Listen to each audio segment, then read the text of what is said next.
It's homecoming weekend at Penn State, where an all-stadium whiteout is the sight to see.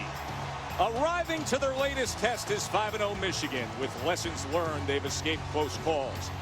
Today, they're facing a Big Ten road challenge from a determined group. Penn State is ready to make a statement as Michigan tries to stay unbeaten.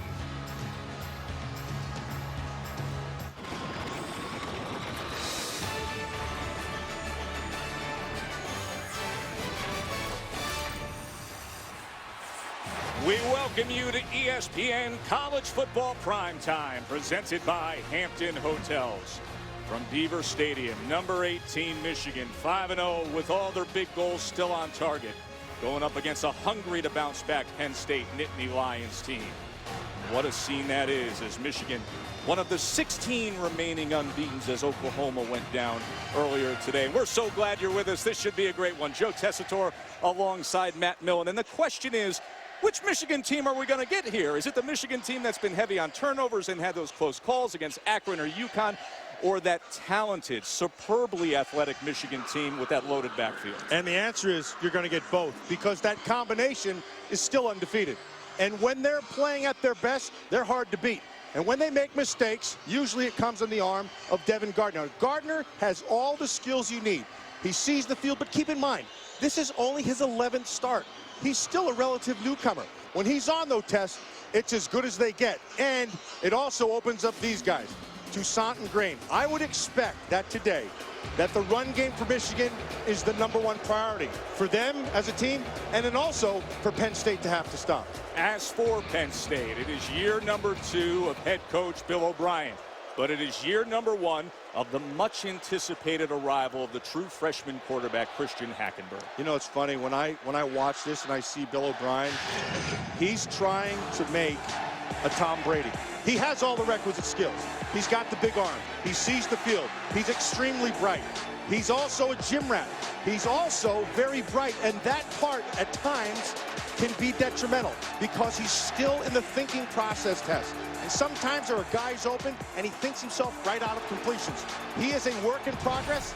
He will have to play his best game for Penn State to win. Well, and I'll tell you, it's mid-October and both sides still have plenty of questions to be answered. Will this be a signature moment for Penn State? Or will Michigan, with that sparkling record, gain more momentum? Take a look.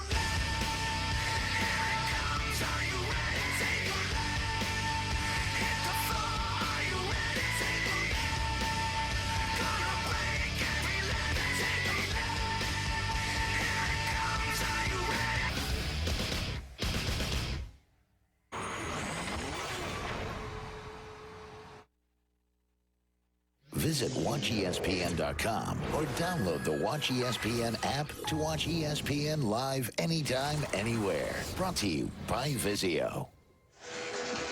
These are different times for the home team here at Beaver Stadium. Penn State trying to work through the roster limitations with scholarships, looking to bounce back from a couple early season losses. Maria Taylor with head coach Bill O'Brien. Coach, you said it would be crazy to say that this is just like any other game. An opportunity to beat an undefeated Michigan in front of your whiteout crowd. What's the mentality you want your team, your players and coaches to approach this game with? Well, what a fantastic atmosphere. Our guys have had a good week of practice. We're playing a great Michigan team. It's going to be a hard-fought battle, and we're just looking forward to the challenge. And you have a true freshman in Christian Hackenberg starting at quarterback for the 6th time. What have you done during this week to help him manage the game and keep the game plan simple? Oh, I think he's okay. He's a hard-working guy. He's a competitive guy, 18 years old. He's done a remarkable job to this point, and he's looking forward to the challenge tonight. All right, thanks, Coach. Thanks, Maria. Tess? Thank you, Maria. Both Bill O'Brien and Brady Hoke, two of the most likable coaches in the game. Brady's now in his 3rd year at Michigan, Sugar Bowl in that year 1, 8-5 a year ago, 5-0. Michigan team number 134, as he likes to say. Off and running. He says we're ducking and weaving, and we're trying to get up to full speed. Strange to say at 5-0, but you know the roller coaster ride this team has had.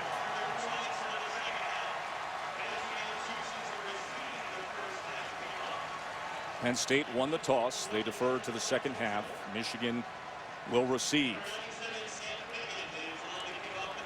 You know, Tess, along with these sanctions comes a lack of depth. And where it really shows up is on special teams. A lot of run-ons, not walk-ons, refers to them as run-ons, does Bill O'Brien out there on special teams. Sam Ficken to get our day started as Dillio and Northfleet back to return. It takes a bounce at the 21. And this is Drew Dillio. And he gets it out to the 30-yard line. The impact players are brought to you by Chick-fil-A. Well, they're really simple for the Michigan team. It starts with Taylor Lewan, the All-American tackle. Came back as a big-time player. Toussaint, they're going to get a heavy dose of running. Daquan Jones, a defensive tackle from Penn State. Jordan Lucas on the outside. They're going to have to be able to play their best games. Daquan Jones in particular. I expect a heavy dose of running, and Jones is going to have to carry the load on the inside.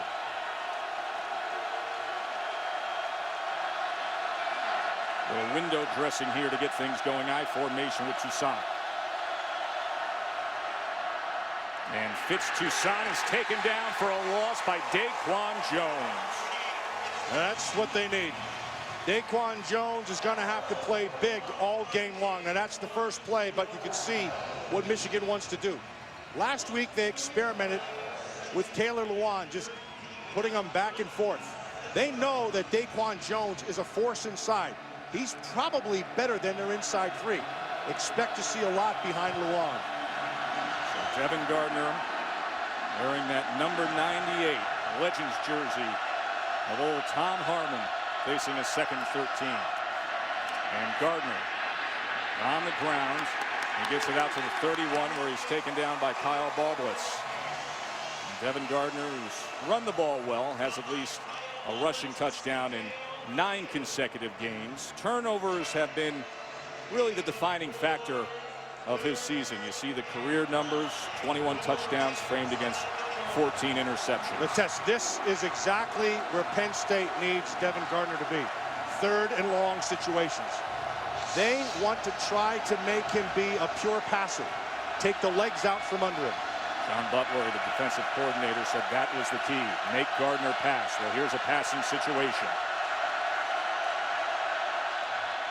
He sprints to the near side. Pressure comes, gets rid of it, and that was thrown to the outside of the intended target, Devin Funchess. Nicely done by Malcolm Willis, coming up from the secondary to force that throw. Taylor had a chance to get to the edge, and Willis took it away and forced the throw. So a 3 and out in the Penn State defense as Matt Weil is on the punt away with Jesse Delavallee and Von Walker back deep for the Nittany Lions.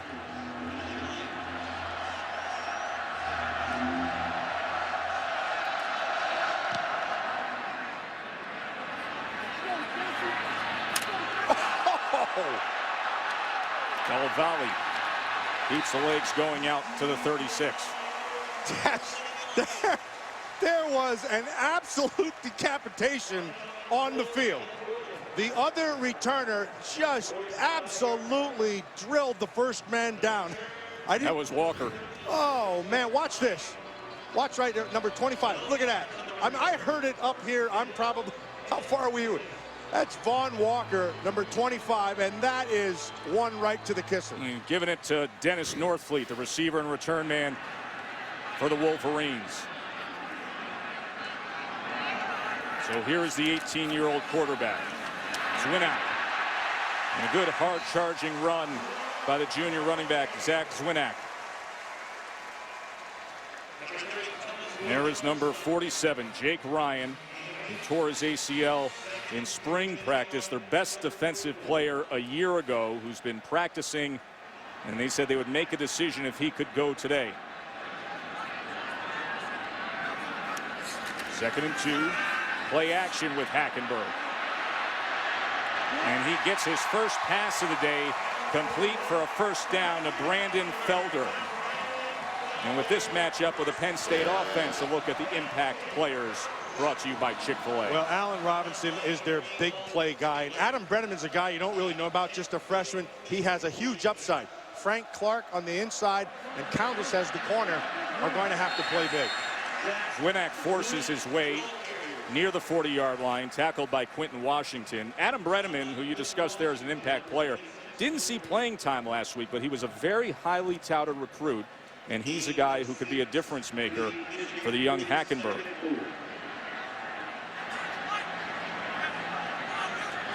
Second and 4. Play action again with time. Wobbly ball, and that is intercepted as it was Jared Wilson coming in underneath it. That was a wobbler by Hackenberg. Not quite sure what the route combination was on the top side, but a nice job of getting the ball and making a pick. 5th interception thrown by Hackenberg. Michigan offense back out there when we return.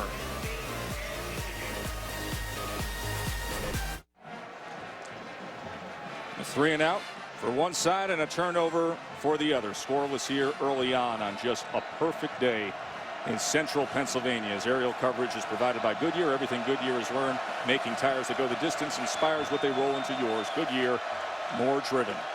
Joe Tessitore, Matt Millen, Maria Taylor with you here in University Park, Pennsylvania.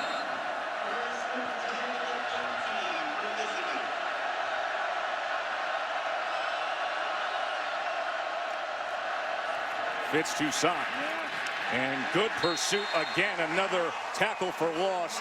Ball blitz getting some pressure with Austin Johnson. Tess, let me show you what happened on that intercept. Here's the concept. You're going to clear this corner out of here. You have an inside safety. You want to run away from the leverage. Brenneman has to come down and get into this spot on the top side. You take the corner out. There it is to the outside. He turns to the inside. Ball's thrown outside. Pick. Nicely done on the outside by Wilson.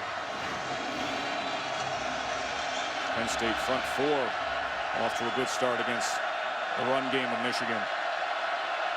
Loss of 4 that time, so 2nd and 14. Gardner out to the 21-yard line that time, where he finds Jake Butt.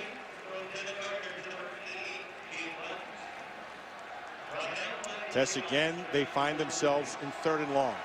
John Butler, Penn State's defensive coordinator, felt like that was the place they needed to put them.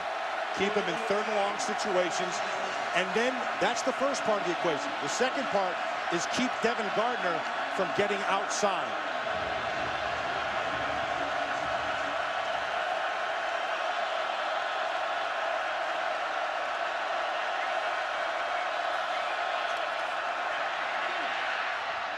Oh, dangerous throw, and he paid the price. Jordan Lucas. Lucas just sat on it, and Penn State is in prime position.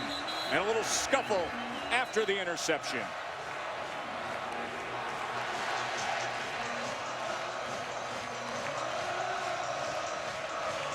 The long throw out there, but Lucas does a beautiful job of undercutting it. He read it right. Gallen made the cut, and he made his cut underneath his. The ball took a little long to get there, and Lucas makes the pick. Watch him see it. He's undercutting. That's what he did. They were undercutting Gallen. They were doubling Gallen. Lucas was the inside man. That's a great call by John Butler. You worry about the confidence of a young quarterback like Hackenberg, who just threw a pick, and now this thing's served right up for Hackenberg and the Penn State offense. Zach Swinnow patiently taking his time and only finding a yard. Jordan Lucas, the sophomore, who last week had a career-high 9 tackles. He says, you know what? I saw that all the way, pointing at his eyes, reading Devin Gardner. Yes, he may be saying that he saw it the whole way, but I'm telling you, that play right there was on John Butler. That's an undercut call. That's a great job by Lucas, but Butler put him in position to make it. Empty set here on 2nd and 9 for Hackenberg.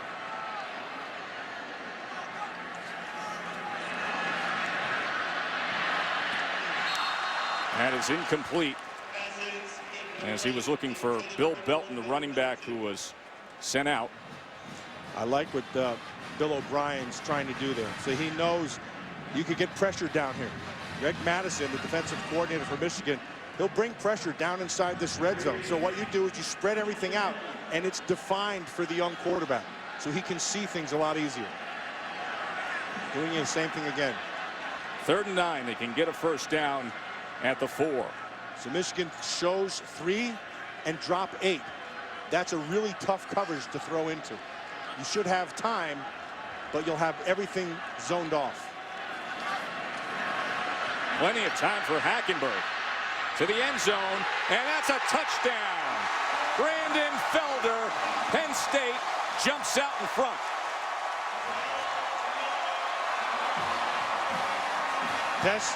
That Lucas interception led to this. That's the first thing. The second thing, we said three-man rush. We'll have lots of time.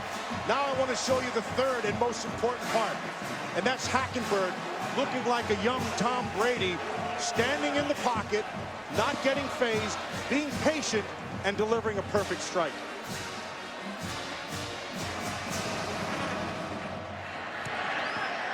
Sam Ficken puts it through. Christian Hackenberg. Nice way to bounce back. As you see Bill O'Brien say, good way of settling down. You throw the pick, you get a chance, you take advantage. 12-yard touchdown throw to Brandon Felder, his first touchdown catch of the year.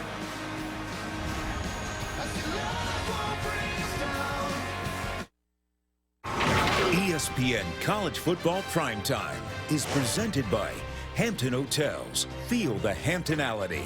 And in part by Mitsubishi Motors. Find your own lane at MitsubishiCars.com.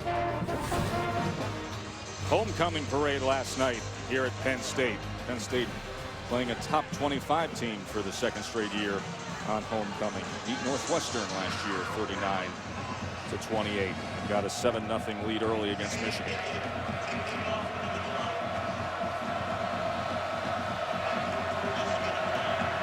The 18-year-old quarterback, Bill O'Brien said of Christian Hackenberg, we're not losing because of him. He's everything I expected him to be.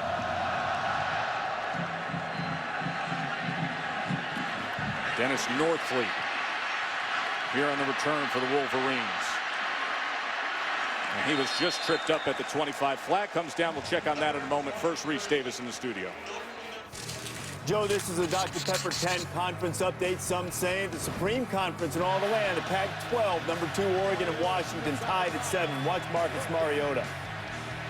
Braylon Addison, that's good in the NFL. He got both feet down. 14-7 Ducks in the second quarter. Results in the first down. Mariota continues on what is just a superb statistical year. And as they get into the meat of that Pac-12 schedule, you'll see the Heisman chatter start up a little more with Mariota. We saw him a year ago, and he's better than he was a year ago, Tess. He might be the best one out there. So the holding call backs up Michigan. Ball on the 14-yard line.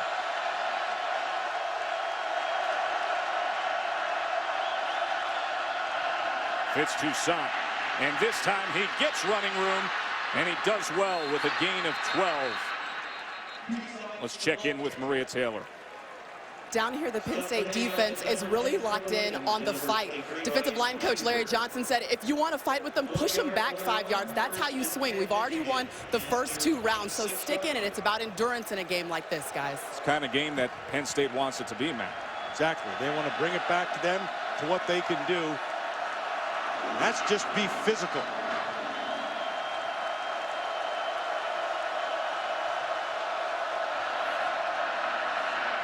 First down option run by Gardner. Stiff arms his way for a first down run out to the 40-yard line. It's already been such an exciting day of college football. Much more to come, including Texas A&M and Johnny Manziel down there at the Grove. Ole Miss.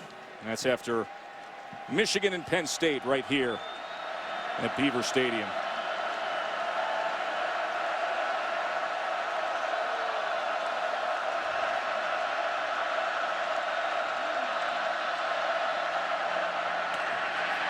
Gardner pumps once, now takes a shot downfield, and wide open is Funchess. Touchdown, Michigan.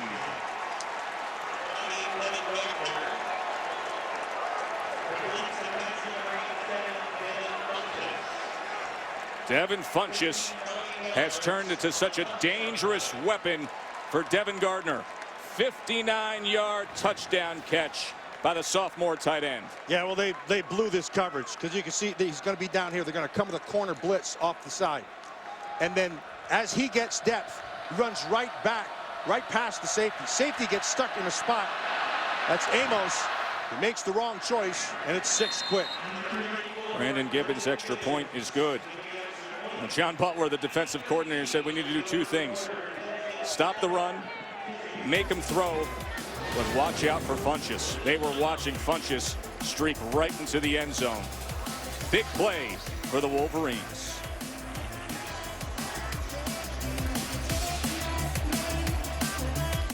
Now playing on DirecTV Cinema. Crash landed. 2 confirmed survivors. This is a Class 1 quarantined planet. Everything has evolved to kill humans. Do you know where we are? No, sir. This is Earth. After Earth. Movies start at Channel 125. Quick strike offense from Michigan moments ago, and we are all tied up here. 7-7 here at Penn State. Joe Tessitore, Matt Millen, Maria Taylor with you on a beautiful late fall afternoon in Central PA. Later tonight, Johnny Manziel, Texas A&M, number 9. Going to be down there in Oxford to take on Bo Wallace. We'll see if Ole Miss can snap out of it a little bit. Hit that tailspin when Alabama got to them. Yes, the whole thing is going to come down to Bo Wallace. If Bo Wallace plays well, they'll have a legitimate chance to win that game. And Wiles' kick goes for a touchback. Now, you mentioned it, Bo Wallace. Early on, we saw the success with all the young talent at Ole Miss, but it comes down to the guy driving the car. Can he guide them tonight, and can he match up with the Heisman winner? And Manziel has had another amazing year. He's probably the most exciting guy that you'll see in college football. And Bo Wallace, just when the opportunity presents itself, he's got to make the throws. And Christian Hackenberg, a guy who Bill O'Brien says will be making plenty of good throws for years to come here, and then cashing a big paycheck back out there for the Nittany Lions. And the pressure getting to him that time as he is thrown down by big Frank Clark. Yeah, Frank Clark makes a great play of just being persistent. Big, powerful guy on the outside. He's got to turn around and thank his secondary, because there was no place to throw this football. Look at every receiver, there's coverage around him.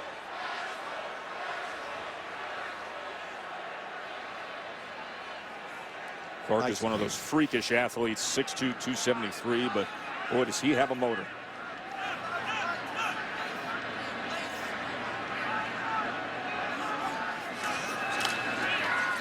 Second and long run now as Winnack had a reverse course.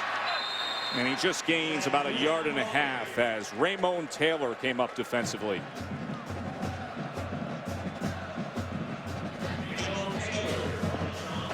You look at this 3rd and long situation. The one thing that Penn State really lacks is speed. They're not a fast football team. They have a good sense of self, though. They know their identity, and they know what they want to play to. And Swinack, the running back there, 6'1", 240, gives you a sense of what that identity is. 3rd and 10 now.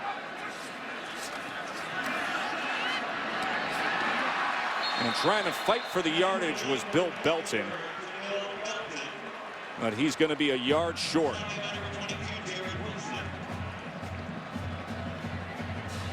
Jared Wilson made the tackle. Hurry up here. They're going to go for it. This is a 4th and 1 as the offense stays on the field at their own 34, and they go for it. And Hackenberg never had a chance. And you know who was in the middle of it? Jake Ryan. Hackenberg didn't even get a step forward. Ty Howell, the center, just got crushed. The inside of Michigan, their defensive line, they just crushed the inside of Penn State. How about that? Jake Ryan, who tore his ACL in the first week of spring practice, comes back in a spot like that on 4th and 1, and the big stop is made. Yeah, he comes in from the outside and gets a piece of Hackenberg, but the real story was inside. If you look at Bill O'Brien, he got absolutely zero push on the inside of Michigan's defense. So Bill O'Brien, big gamble. 4th down from his own 33. And now Michigan with great field position to get going here. Fitz Toussaint. He was met by Daquan Jones.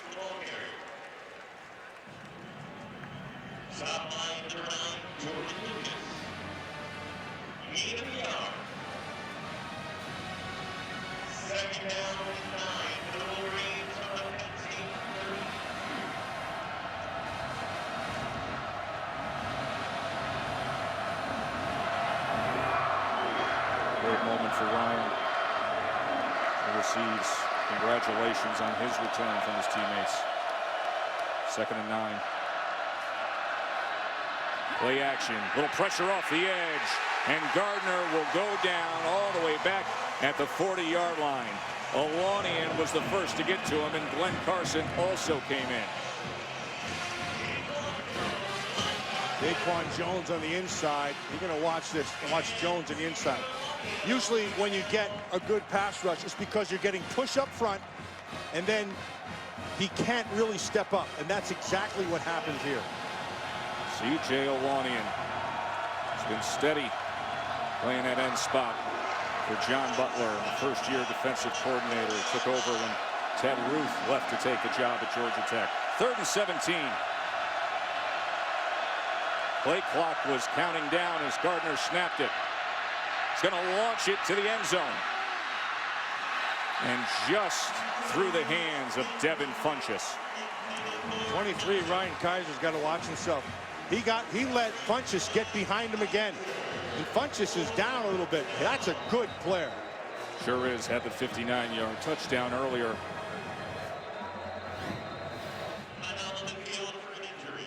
They tried to double move 2 spots, and they got on top of the safety and the corner.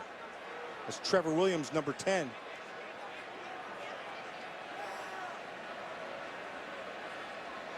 See how Funchess comes down with Kaiser on top of him at the end of that effort.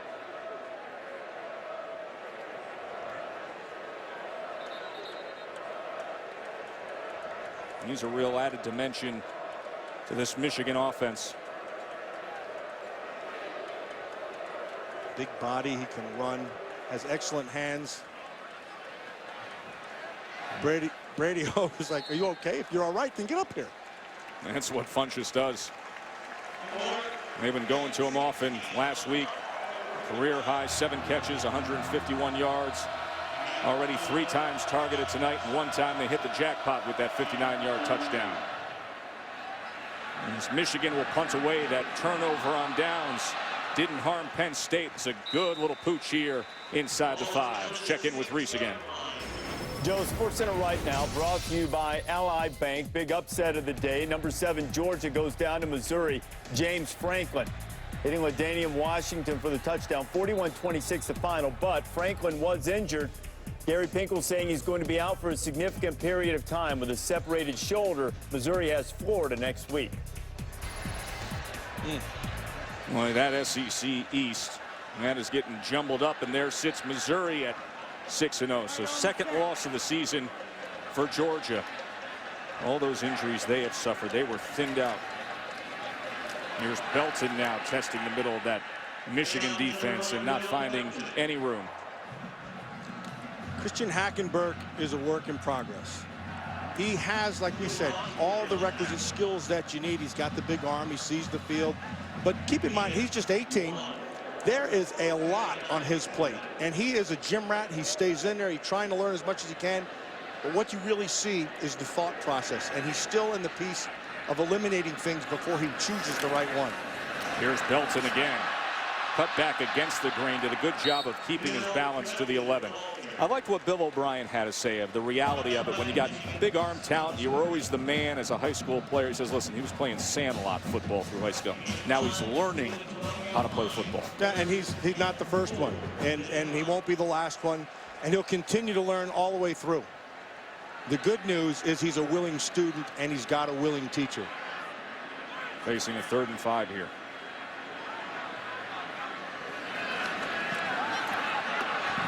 An outstretched effort beyond Allen Robinson.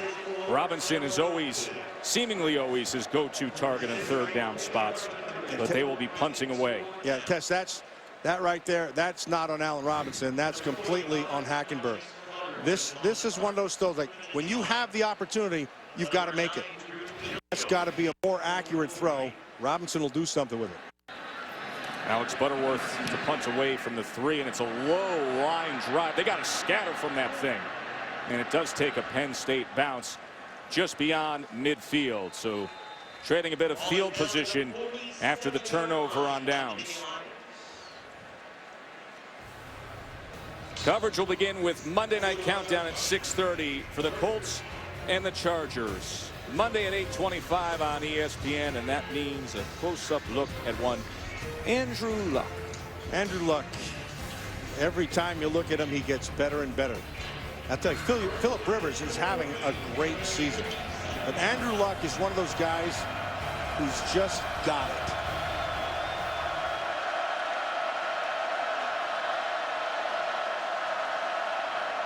Here's Gardner now. And this is where he's dangerous. Devin Gardner waits for a block, and that got him an extra 10 yards as he's still dancing his way inside the 40-yard line. It was Jeremy Gallen downfield, the receiver, providing a little extra room for the junior quarterback, a 19-yard run. Devin Gardner brings this to the table. And this is the piece of the puzzle that drives coordinators crazy. But he's got it, man. He's got it. He got a lot of it. He can beat you with his feet as well as his arm.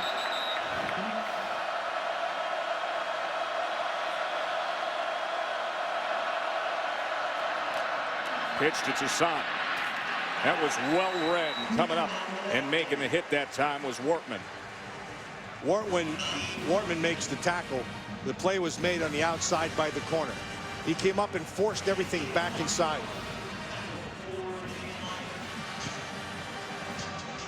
Right there, that's a good shot by Wortman. Got forced back in by Carl Nassib.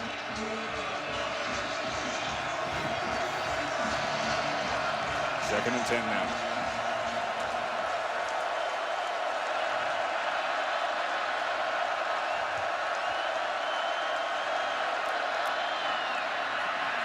Here goes Gardner again. And let's see if they give him that mark that time, as he took that extra step at about the 25-yard line. It'll be 3rd and 1. This is the Devin Gardner we saw early in the season.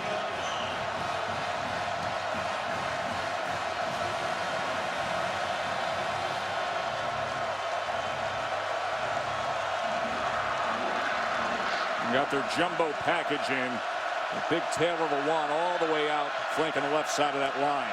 And the ball came loose, and Gardner was able to pick it up, but he is taken down right at the line of scrimmage, so it'll be 4th down at the 25-yard line. It'll be 4th and 1 there. That was Brian Gaia who was quick to get on Gardner. Yeah, he just mishandled the snap. Offense is staying on the field here. I'm going to go for it.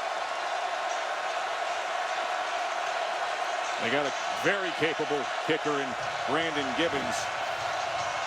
But instead of the 42-yard field goal attempt, here's 4th and 1 in the middle of that whiteout. And the ball came loose again as there was motion on the right side of the line. Kyle Kalis pulled.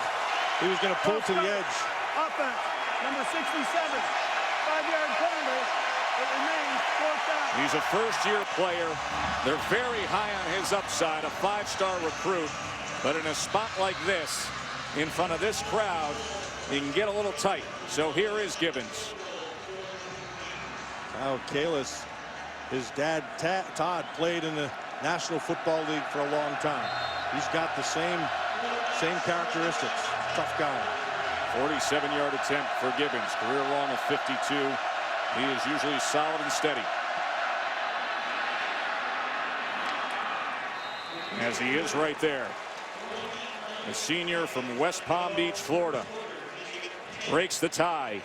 10-7 Michigan.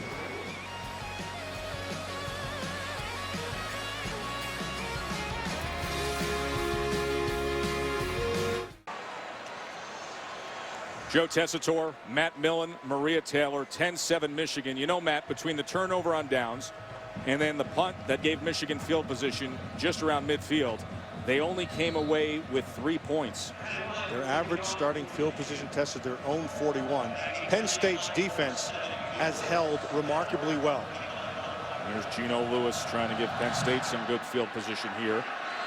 The kick from Matt Weil is sent a good 6 yards deep into the end zone, so Lewis will take a knee.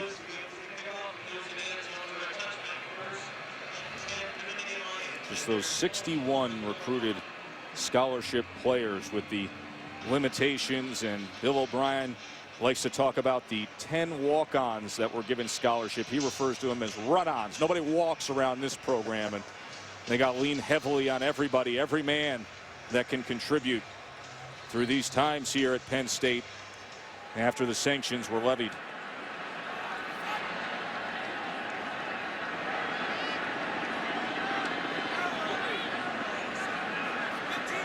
Hackenberg, who has a touchdown pass, and following an interception thrown earlier in this first quarter. Bill Belton now, and just maybe a yard as he was met by Desmond Morgan. That was a nice read by Desmond Morgan. Desmond Morgan's a guy who they need to be playing at a high level like this all the time. He's got the skills. He's a good reader. He's a very good reader. He finds the ball really well. You saw that last play, and he was on that thing right away. So he needs to be more consistent in that.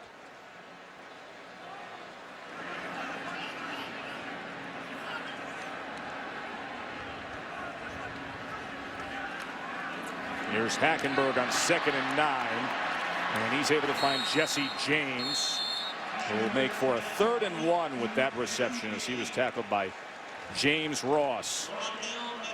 End of the first quarter, undefeated Michigan with a field goal lead on the road.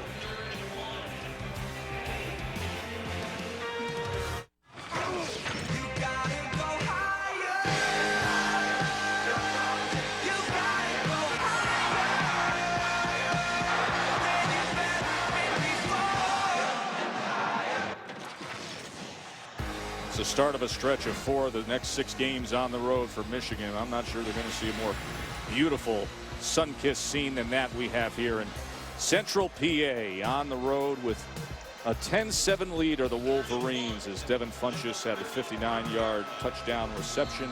Hackenberg had a touchdown throw as well, the young quarterback for Penn State. Field goal the difference.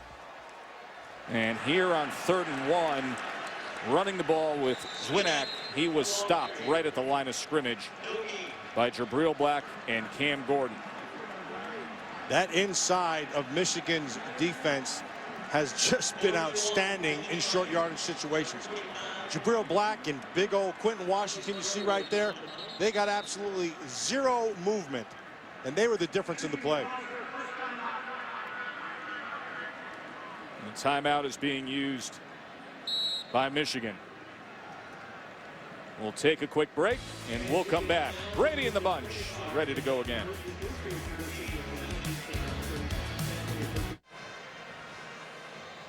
Brady Hoke mentioned this week that bye week before the Minnesota game really helped them evaluating themselves, getting back to fundamentals. They had those shaky outings against Akron and at UConn.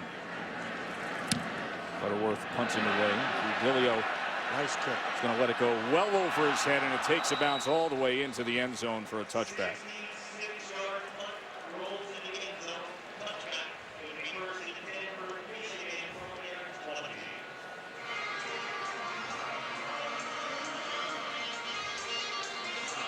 Well, what about those playmaking receivers that everybody was talking about? They like to lean on Allen Robinson in the Penn State offense, and we know Jeremy Gallen is so talented, but so far goose eggs throughout. Yeah, but this is early, and these guys make this team go.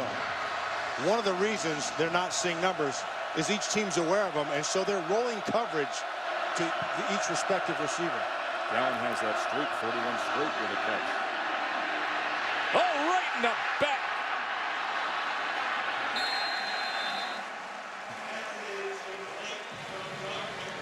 And Gallen came up to make that catch. Desperation.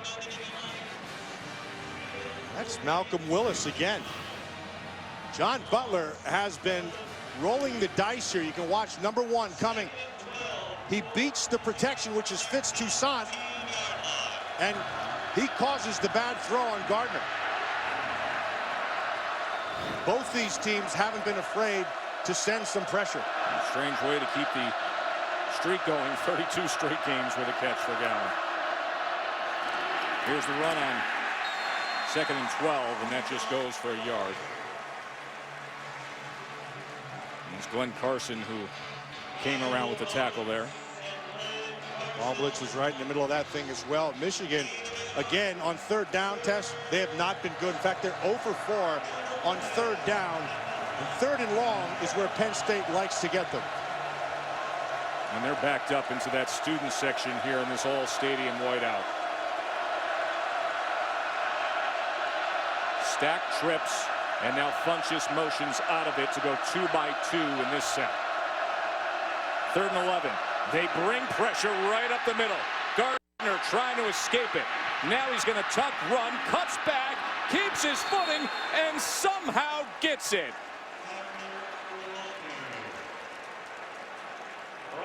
That's a phenomenal job by Devin Gardner. That's all on Gardner. They brought the pressure, and his feet picks up that 1st down on 3rd and long. It's about numbers, so they're attacking protections. Jones gets in. Now watch him just take off. That's a great job by Devin Gardner. Stephen Obeng-Ajapong had a shot at him after Jones and Carson were tracking him down, but what an extremely athletic play. On 3rd and 11, he gets 12. Here's big Derek Green, 240 pounds, the highly touted prospect, a true freshman. Derek Green's the one that I really wanted to watch. As you can see, these games are coming up here tonight on ESPN. But Derek Green is a big man, and he's young, and he's powerful, and he's got his weight down. And I've been excited to see this guy because on tape, he's dynamic. 2nd and 7.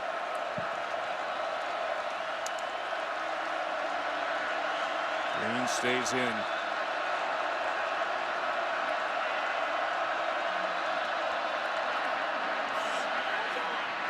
Intercepted. How about this defense? Anthony Zettel.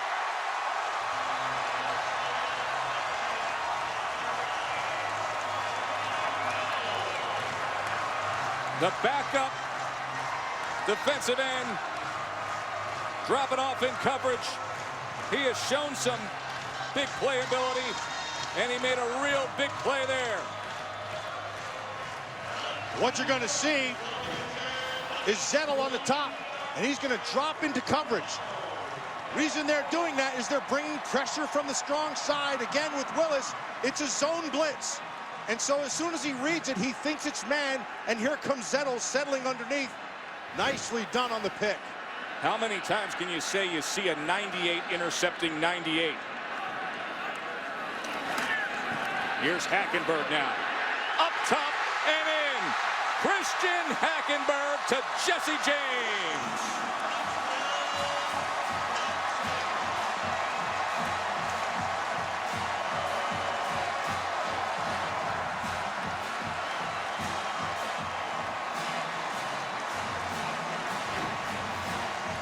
Hackenberg's got great protection, and when he has protection, he can set his feet and throw. He puts it right on the money. Nicely done by James, going up and getting it at its high point. 6'7" frame, and he went up and took it down.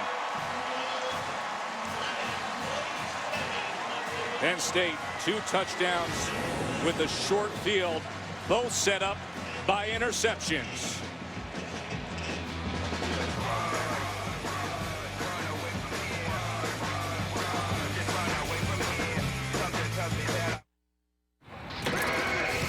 Here's what Christian Hackenberg saw. The safety displaced to the other side. And you have on the outside, you got Kyle Carter. So Kyle Carter has to hold this corner, and then inside, you're going to have to get Jesse James to beat that safety over.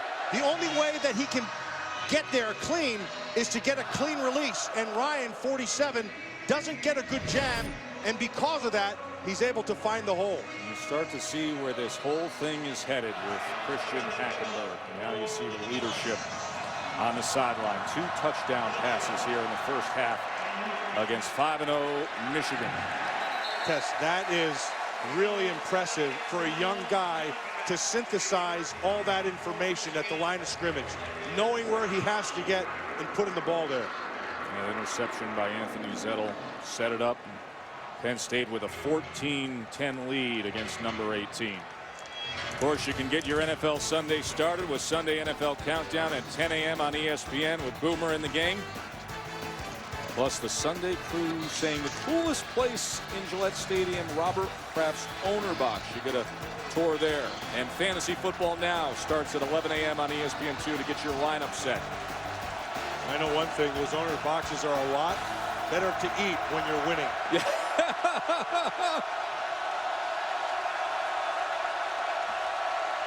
So here is Michigan out of the I formation is Toussaint, and once again struggling to find room as Mike Hull came up. He had 10 tackles a week ago at Indiana. Of course, NFL Sunday tomorrow, and we got a couple guys that used to match up against each other. There's Bill O'Brien, the play caller, as the head coach, and Greg Madison, one of the great minds. He was with the Ravens. Of course, O'Brien and all the success on the offensive staff with the Patriots.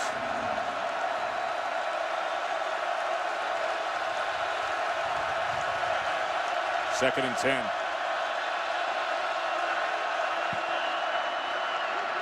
Gardner off the option, and he is brought down by Glenn Carson. He read it well. Outstanding read by Glenn Carson. Carson is just a tough guy. Got good size, really physical kid. He reads things extremely well. You're going to watch this. This is the perfect read. You're going to see him right here at number 40. Gardner gets half a step here. He's beat. See how he felt that he was going to get cracked to the inside. Had to make a decision. The decision was to take the inside, and he guessed right. Michigan's only converted 1 third down tonight. 3rd and 8 here. That's Funchess in motion. He is a tough matchup for any defense. Gardner with time downfield, and he gets it incomplete. Oh, was right in the arms of J.U. Chesson, but he couldn't corral it. Trevor Williams was beat like a drum on the outside. He has an excellent throw by Gardner. That ball should have been caught. Williams is beat. The difference between a good play and a great play, Tess, is make the catch. Everything was fine right to the end. He's got to make that catch.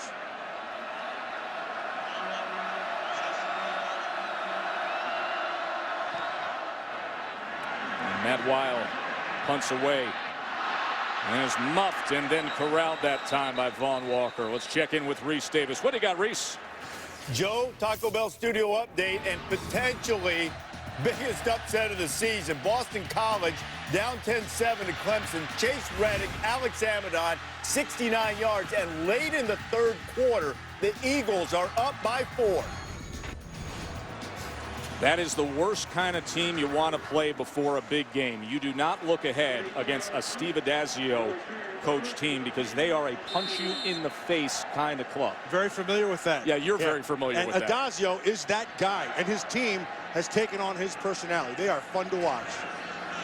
And here is Zach Zwinak, and he gets about 2 yards that time. So a big upset brewing down at Clemson, number 3 team in the country, with Boston College on top, and right here, undefeated Michigan getting a test from a feisty Penn State squad.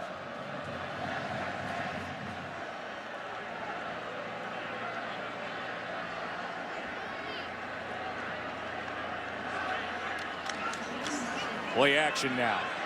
Hackenberg trying to extend it.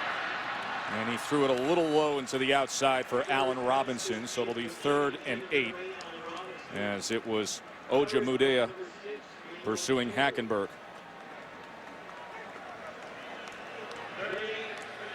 Third down, and you're Greg Madison, the defensive coordinator for Michigan, and so you're going to say, okay, here's who's not going to beat us. Allen Robinson is not going to beat us. So they have been rolling coverage to him or trying to undercut him. He's the guy they want to take out, make somebody else beat them. Allen Robinson doesn't have a catch today. He leads the Big Ten in receiving yards and receptions per game.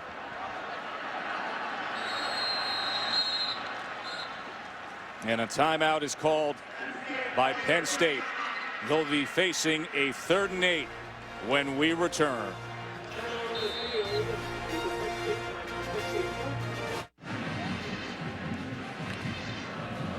ESPN College Football Primetime presented by Hampton Hotels. Glad you're with us here on a beautiful day. Penn State up 14-10 with aerial coverage provided by Goodyear. Everything Goodyear has learned making tires that go the distance inspires what they roll into yours. Goodyear, more driven.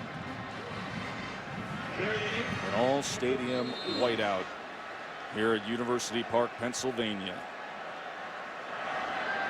3rd down and 8.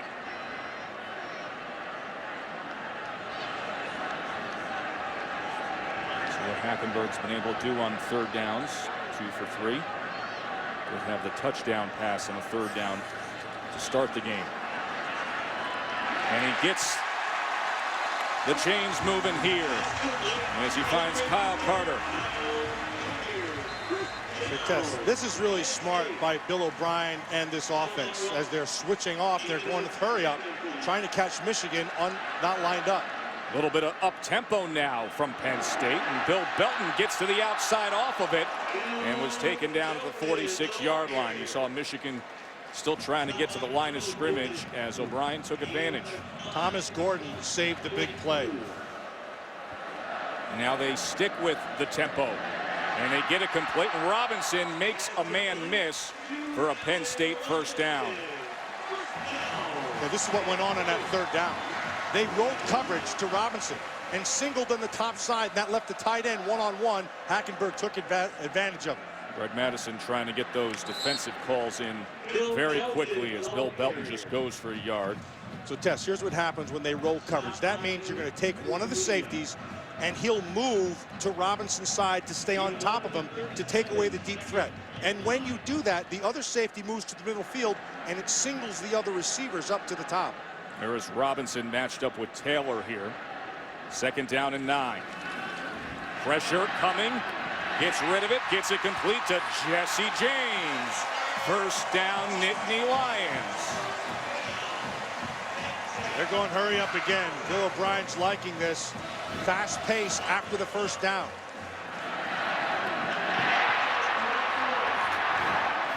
Hackenberg leaning on those tight ends now. And this will go for a loss of 1. Ojamudea with the tackle that time. We talked to you early in the game about Adam Brenneman. Well, you can take Adam Brenneman, forget that, and it's been Jesse James. It's the tight end position that's been big. Play action now. Oh, and he looked for James again, went through his hands as he was getting ready to turn upfield. And there was nothing but green between he and the 1st down marker.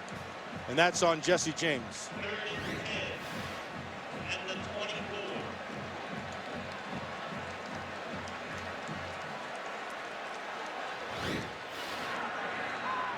Third down and 10. Empty set for the 18-year-old kid quarterback. And he's touted for a year and a half as the future of the program. They only bring 3 against Hackenberg. And he's able to come up with it. Brandon Felder, 2nd of the game.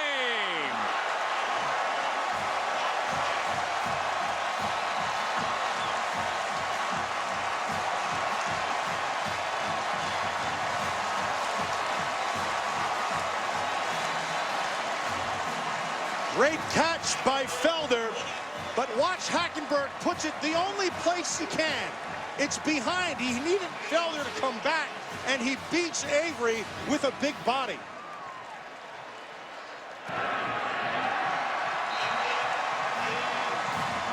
Well, there are those moments in a young man's development that just happened, like this first half with 3 touchdown passes on 9 completions.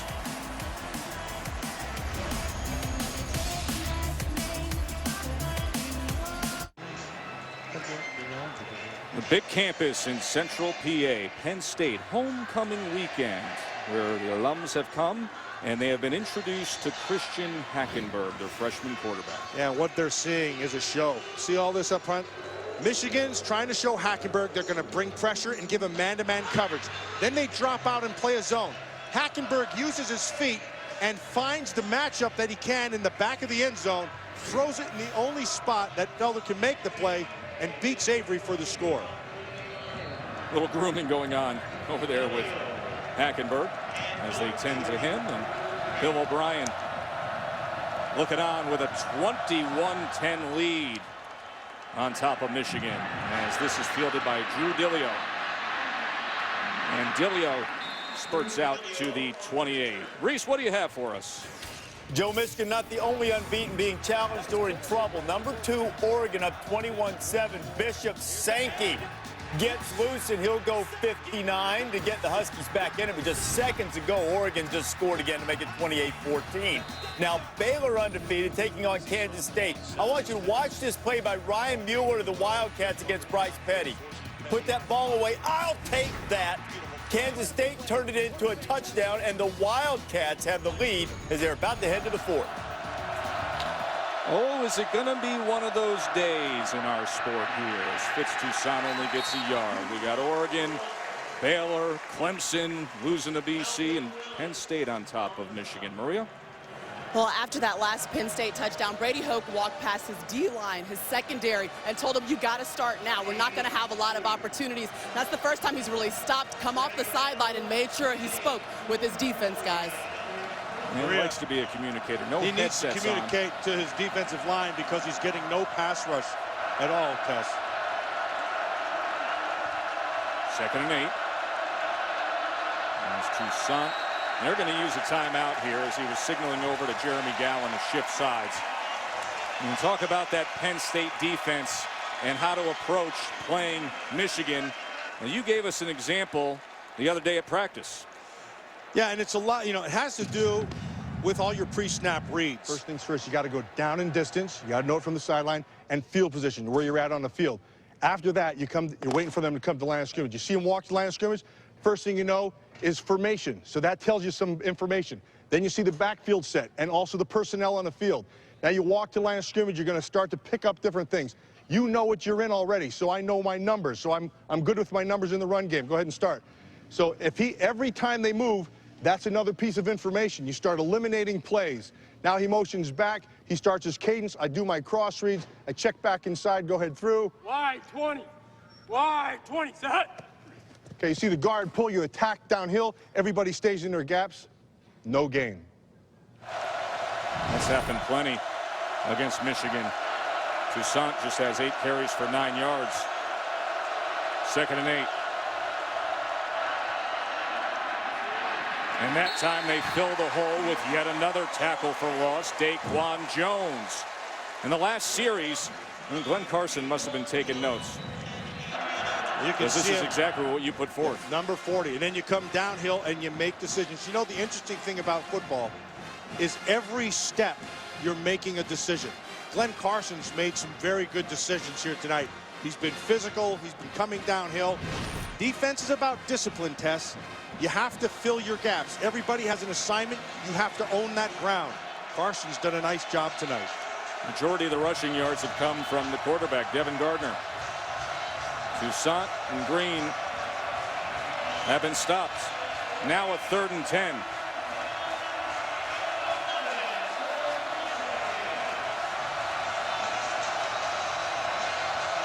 Michigan came in leading the Big Ten in 3rd down conversion rate at 54%. But just 1 of 6 so far here at Penn State. Gardner steps up and throws a strike. And Devin Funchess is turning into such an incredible target for him. We got a Michigan guy down. And it happens to be their best pro prospect, Taylor Lewan. He might be their best player in this field. Taylor Lewan is an incredible player. He would have been a #1 pick a year ago. A very high pick. first-round pick, and he decided to come back. They'll tell you he's the best offensive lineman in the country when they grade him out. Decided to stay for his final year. And this is a young man who's one of only 9 Michigan offensive linemen in history to start all 4 years. Tess, I know this. Yeah, all those things are nice, but I know that kid. That is one tough sucker. For him to be down, he does not want to be down. He's fighting every ounce to get off the field. Look at just the way he's walking off the field. Let's watch here, left side.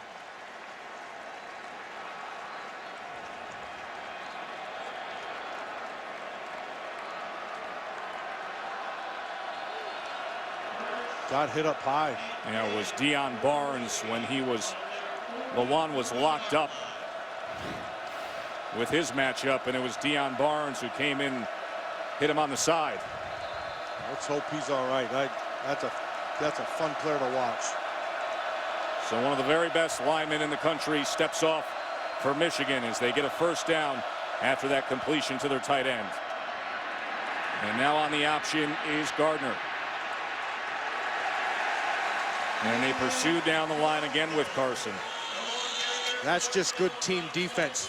You have to be able to protect the edge, as we're watching Lewan, hoping he's fine. And then when that happens, it comes into your safeties and your corners. And when you're playing a zone defense, your corners, they've got, if they don't make the tackle test, they have to turn it back inside so a guy like Carson can make the play. And they've done that tonight. Jordan Lucas, who had an interception earlier tonight that set up a Penn State touchdown. Everybody is helping in against the run. 2nd and 9. And they go with the inside screen this time, and that never had a chance as Funchess didn't have any open real estate. Instead, it was ball blitz and Carson coming in for the tackle. One thing that I noticed on the Penn State defense as we get ready for 3rd and long is they don't have great awareness in the screen game.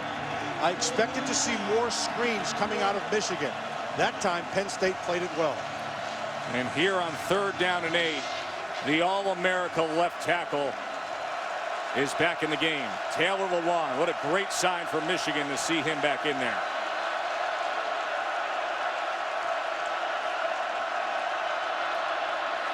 They pick up the pressure. And that is incomplete. A flag comes down as you saw Adrian Amos try to come in and swipe with that hand. And he was matched up with Jeremy Gallen. That's not a good sign. And you see the pain on the face of Taylor Lewan as he went out there and tested it. And now he comes right back over to the bench. Holding. Defense. Number 10. 10-yard penalty. Results in an automatic first down. Now they're actually calling that on Trevor Williams. Todd Gurling, our referee. This is Amos and Gallen right number there. 4. Yeah, number 4 on the hold. That's a good call. He had him on the top. They correct themselves. It was Amos with the coverage. And even with his right hand, he had him in the route also, and he grabbed the top of his shoulder. Good call. So a first down for Michigan at the 45. Derek Green, the lone back. Gardner, he escapes the pressure for a moment. Almost a spectacular effort by C.J. Olanian. But Tess, more than that, he prevented probably 6 points. 2 people behind him completely open, and Olanian with that outstretched 6'6" arm of his. Watch the height he gets. Funchess is behind him. Funchess was just waiting on it. That's a big play. C.J. Olanian backpedaling, 6'6", goes up and is able to get his big mitt on the ball.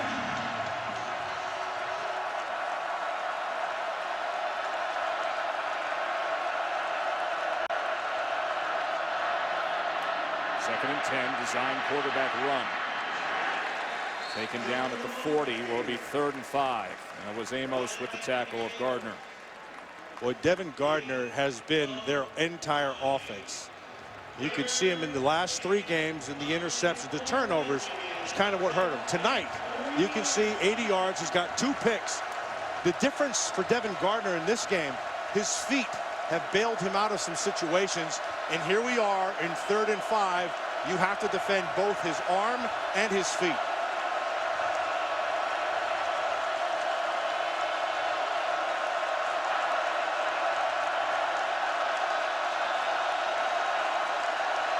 Funches split out wide. Clock was coming down, that play clock. Ball is loose. That is a sack, fumble, recovery.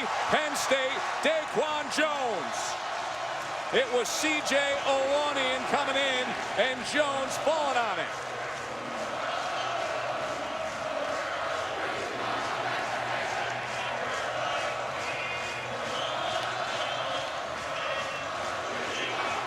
Tess, that's the second big play.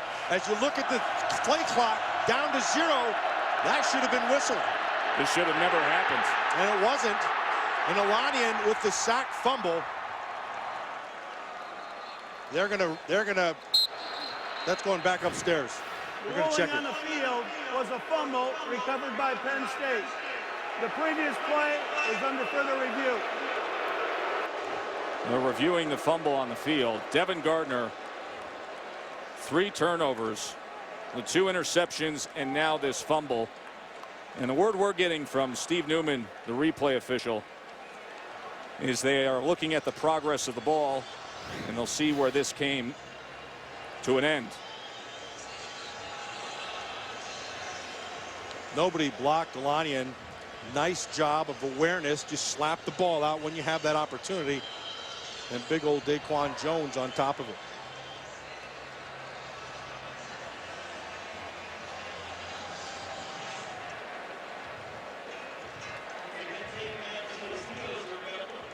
That's the guy who's been, this is a great series for Owanian, but the guy who's really been a man up front has been Daquan Jones, number 91. Watch the awareness of the throwing motion, then you slap over the top and gets the ball out. Came forward, came back, and then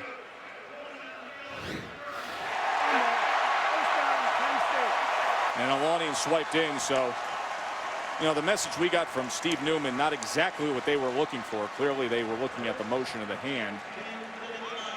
And it is a fumble and a recovery as the All-American left tackle Taylor Lewan heads to the locker room. So Penn State back on offense as Winnack to the 42.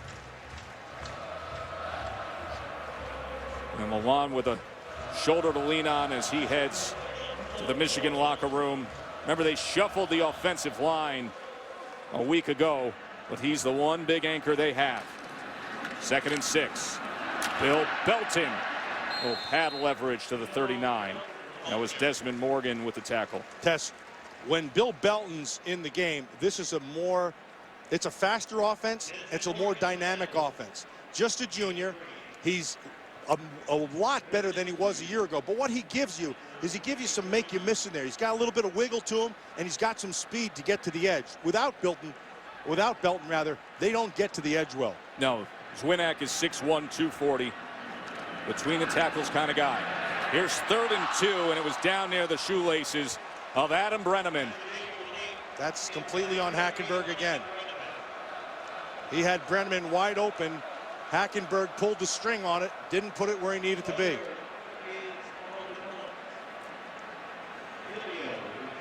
So Penn State will come on to punt away with Alex Butterworth. After the sack and fumble, the Michigan defense with a stop.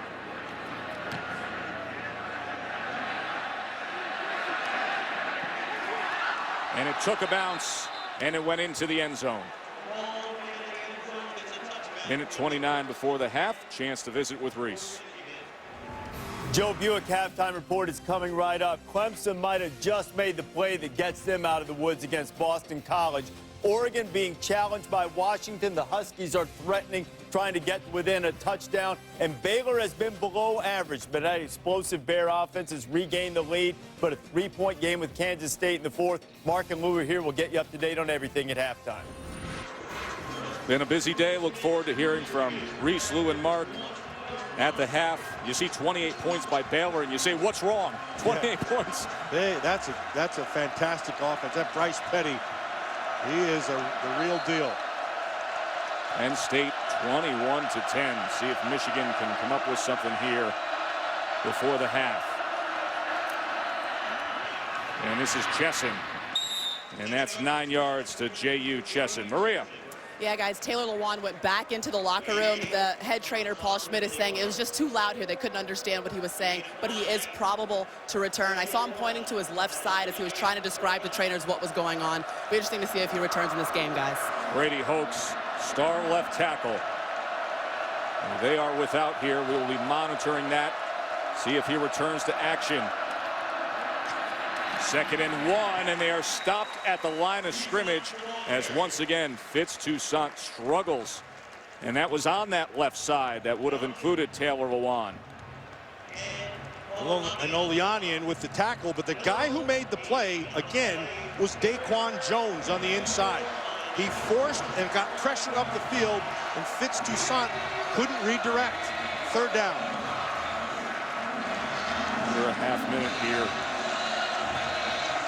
And what has been one big Penn State party on this all-stadium whiteout so far. And once again, Toussaint stopped at the line of scrimmage. Penn State does have those timeouts remaining. And Bill O'Brien just called one. They forced a 4th down.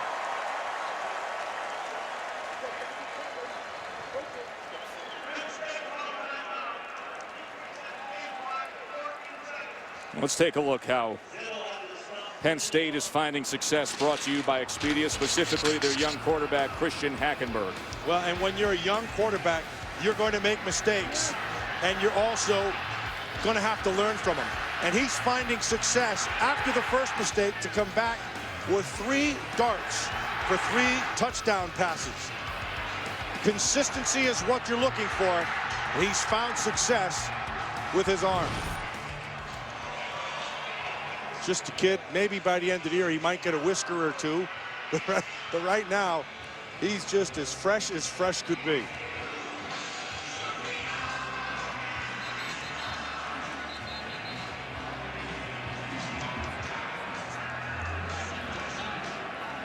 What a scene. One of the great scenes in college football when they put forth the all-stadium whiteout.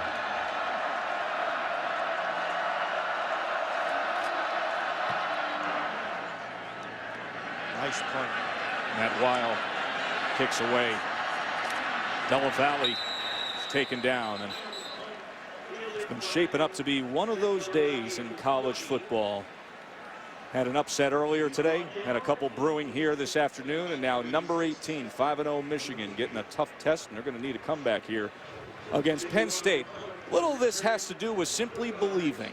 Yeah, that's a big piece of the puzzle, especially for young players. Keep in mind, there are young players on both sides. Both these teams are not finished products. Now, having said that, what I've seen here tonight, you see Hackenberg, he's easy to talk about. But the Penn State defense, that defense has been keeping them in the game and providing opportunity for them to get scores. 21-10. Christian Hackenberg, 3 touchdown passes in the first half. Let's go down to the field to Maria. Coach, you said the turnover margin would be a big deal in this game. A couple of mistakes. What do you attribute those to? Well, you know, number one, you got to be able to run the football. We haven't run it a bit. And then when we're getting in play pass and stuff like that, just got to be a little better with the football.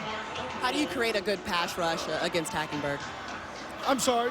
How do you create a good pass rush? Well, you know, we've been coming after him a little bit, and we've gone home a couple times, but we also have tried to play a little bit of coverage, too. All right, thanks, Coach. Thanks. Brady Hoke's quarterback, 3 turnovers, 2 interceptions, and the fumble. 21-10, Penn State. Let's get you to Reese, Lou, and Mark back in the studio for the Buick halftime report.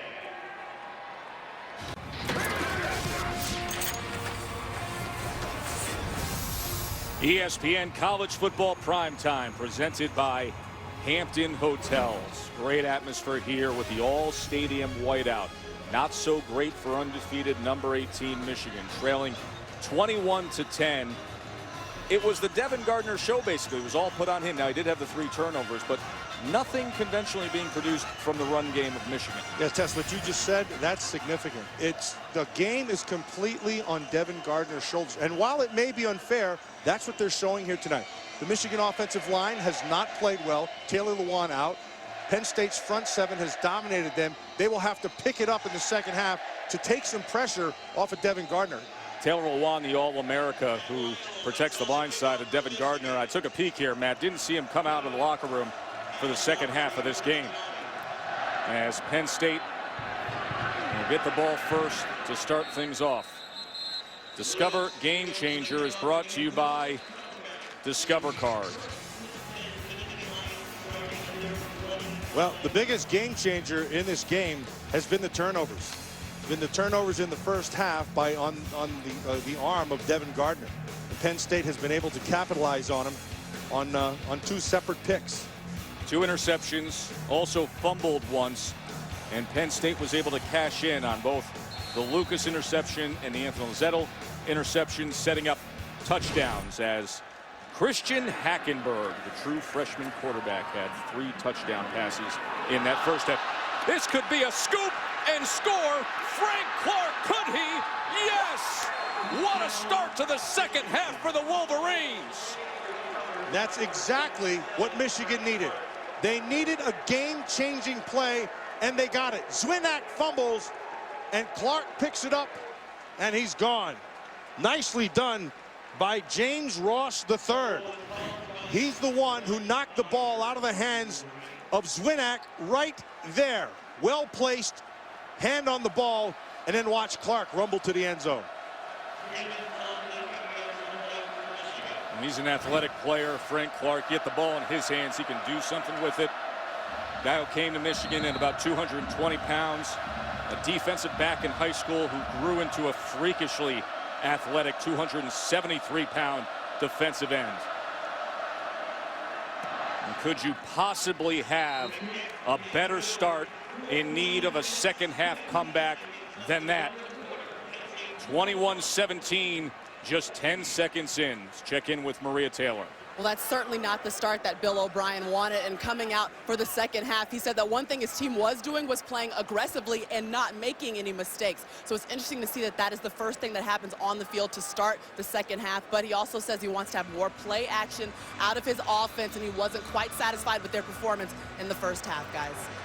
All right, Maria, as Frank Clark has pulled Michigan to within 4. Talked about Bill O'Brien. Look at the reaction by O'Brien. Bill O'Brien knows. Can't give it away. Yeah, this team can't make mistakes and expect to win. And they know that.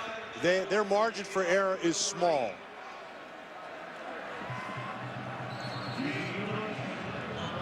Nice play by Ross, though. Nice awareness of where the ball is and knocking it out.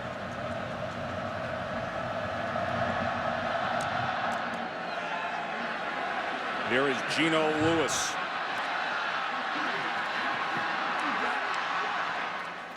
And Lewis is taken down at about the 26-yard line. So Hackenberg and Devin Gardner dueling here in State College, and the 3 touchdowns by the freshman. The difference as it stands now, those 2 interceptions both set up Penn State touchdowns. That's interesting thing with young quarterbacks, and both of these guys are. What happened in the first half is meaningless. They've got to be able to pick up from here, and it's a whole new game in the second half. Zwinak fumbled, and now Bill Belton is the running back. Here is that play action that Maria talked about. Hackenberg. Oh, that was dangerous, right on the mid of Frank Clark as he went against the grain a bit, and Clark dropped back into coverage. Jabril Black was coming after Hackenberg. Nice job of Hackenberg managing the pocket And he pulls the string on a couple times. He had Bill Belton. He's getting a little bit of frustrated back there, and he's got to calm himself down.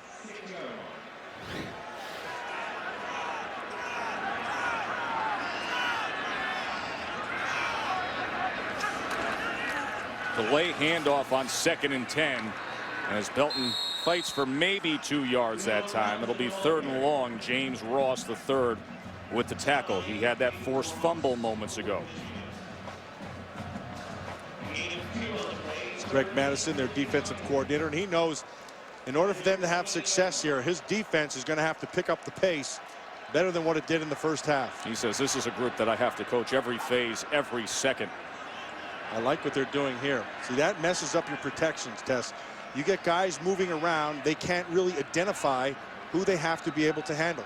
Usually it's 5 down in the backer, but when you're moving like this, you have to wait till it shows itself.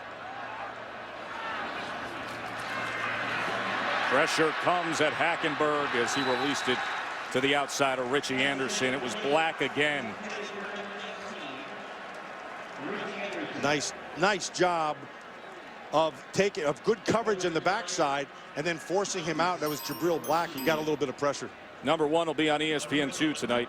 Georgia Tech BYU is an interesting matchup of styles. And then Johnny Football down there at Ole Miss as your capper here on ESPN. Now Michigan is right back in it thanks to the scoop and score by Big Frank Clark.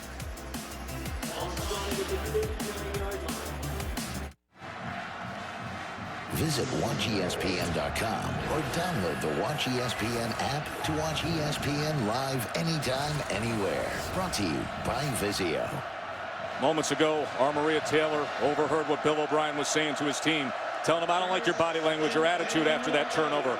Move on from it. You got to forget it, Tess. You got to forget you got a whole game to play. The game's in the balance. It's Michigan now trying to keep that momentum. They trailed 21-10 at the half, but then a scoop and score fumble recovery. And now Devin Gardner reversing field, cutting back and getting 9 yards on that run before he was taken down by Amos and Willis. As we said at halftime, that this game is going to clearly be on the shoulders of Devin Gardner. He knows it.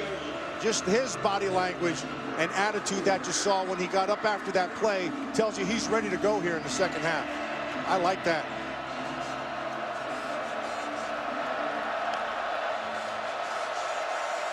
Second and 1.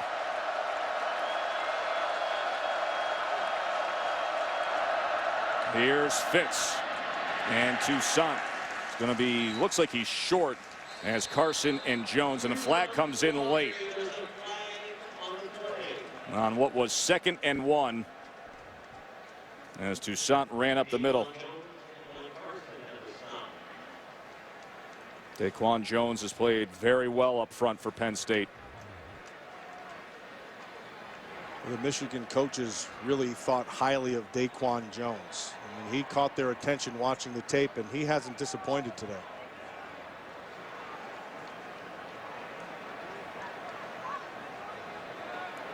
The result of the play is short of the first line of the game. After the play is over, unsportsmanlike conduct, late contact, number 67 offense, 15-yard penalty. It will be 3rd down. That's the redshirt freshman starting right guard, Kyle Kalis. Type of stuff that'll drive a coach absolutely nuts. Watch 67 in the white jersey.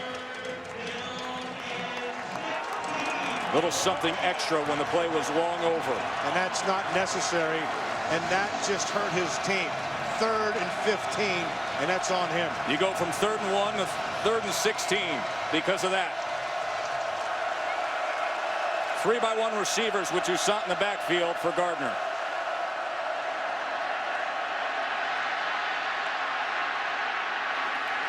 And he's taken down again, and it's C.J. Olanian. Olanian has been so active. Olanian did not allow him to get the edge, and that is huge because Gardner would be off to the races. A lot of green in between there, but Olanian ran him down.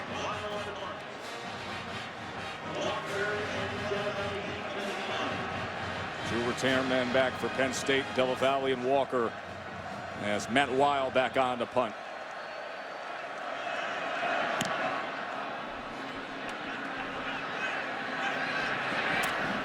And from the 22 is Jesse Della Valle.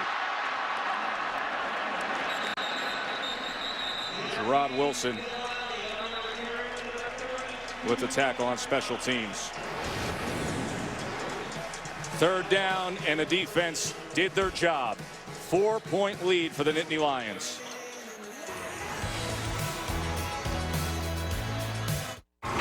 ESPN College Football Primetime. Brought to you by Toyota. Let's go places. Well, that's Nittanyville with all the tents and the students camping out for their football tickets as the football players deliver pizzas to them. And then they had a dunk contest last Wednesday night. We got the basketball team judging it. Here's Bill O'Brien.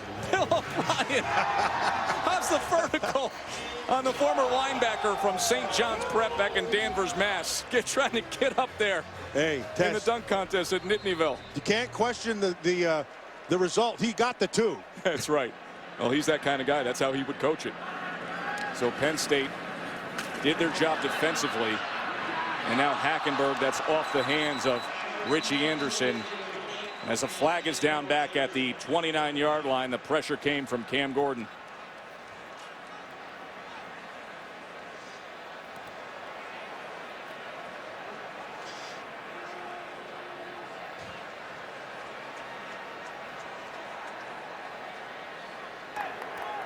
Chop block, offense, number 1, 15-yard penalty, repeat first down.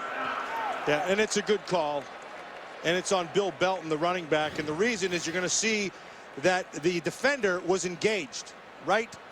He's coming back here, and he's going to cut him. And so when you get somebody from the top, they're going to call that every play. That's a good call by the official.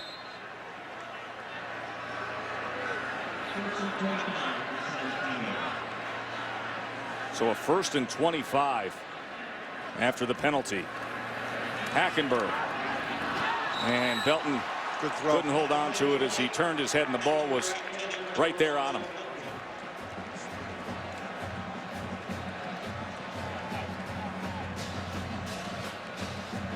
It was a crazy day in college football. Clemson was threatened by Boston College, but they ended up coming back to win. And now we can announce that next week, College Game Day, built by Home Depot, will be back at Death Valley. Florida State and Clemson, the big showdown in the ACC, and Game Day will get it all started next Saturday morning. And his 2nd and 25, the catch made by Anderson. Richie Anderson is the son of the player, Richie Anderson, who played in the NFL for a long time and played here at Penn State. And that guy, he's not a real big guy, but he's got some quickness. He's got a little bit of Wes Welker's type of style to him, Tess. Came in as an early enrollee, and they're very high on what he could deliver down the road here for this team. 3rd and 18. And there's the other true freshman. Now, Hackenberg didn't enroll early. Came in this summer, and amazing to think how quickly he has progressed. Oh, and there's a mistake by the young man as Raymond Taylor picks him off.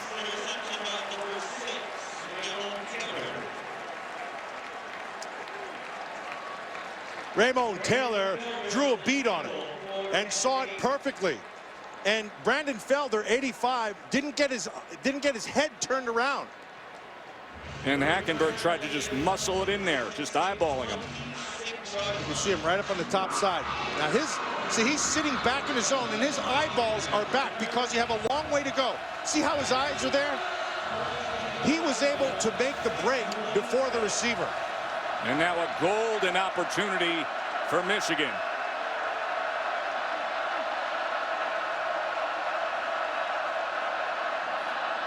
Gardner pulls it from the gut of Toussaint, and he takes off downfield.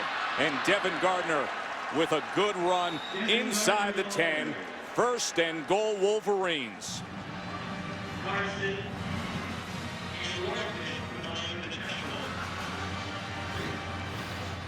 Watch Devin Gardner, very deliberate. His eyeballs are right on Hull. Boy, he rode that well, didn't he? And as soon as Hull just leaned on the inside, he knew he could get to the edge. That's good old-fashioned, brilliant ball handling option football. Ride that baby until you got to pull it. And now it's 1st and goal.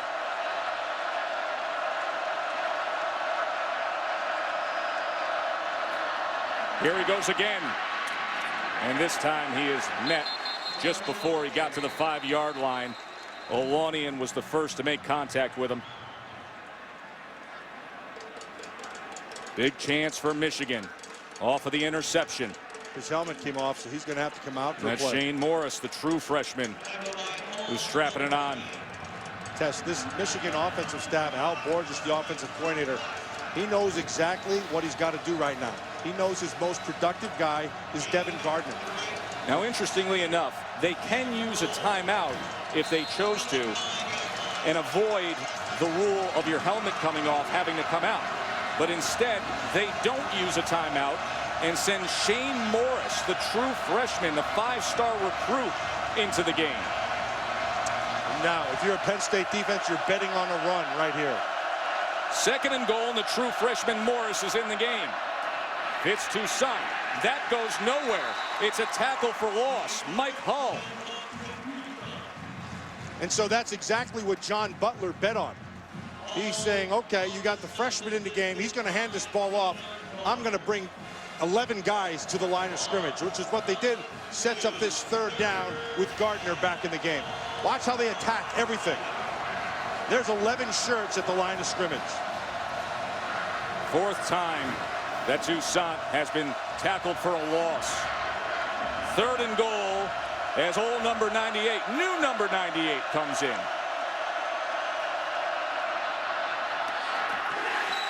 Incomplete.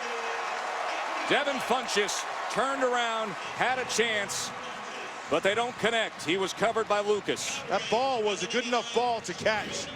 Funchess had his hands on it. It's on the back shoulder where it has to be. That's completely on Funchess. That should be 6 points. Gardner had the ball there, but Penn State comes up with a stop. And Brandon Gibbons, the 5th-year senior, talented kicker, made from 47 earlier, this from 23 to draw to within 1. And he just punches it through. So the interception turns into a field goal. 10 points off the 2 Penn State second-half turnovers for Michigan.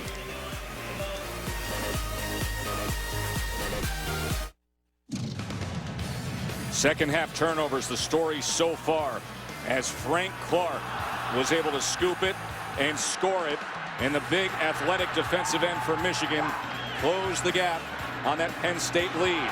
And then moments ago, Raymond Taylor, that interception would lead to a Michigan field goal, and we've got a 1-point lead for Christian Hackenberg and Penn State. And so much like Devin Gardner did in this second half, you got to forget about the first half and move on. Great start to this second half for the Wolverines. This is a short kick by Weil, fielded by Vaughn Walker. Let's check in with Reese Davis. Reese? Joe, SportsCenter right now brought to you by Ally Bank. ESPN's Brett McMurphy reporting that Missouri quarterback James Franklin will miss the remainder of the regular season with a shoulder separation. Could come back for a bowl game. Tigers had a huge win beating Georgia. They remain undefeated, but now they'll go forward with games against Florida and South Carolina the next 2 weeks without their starting quarterback.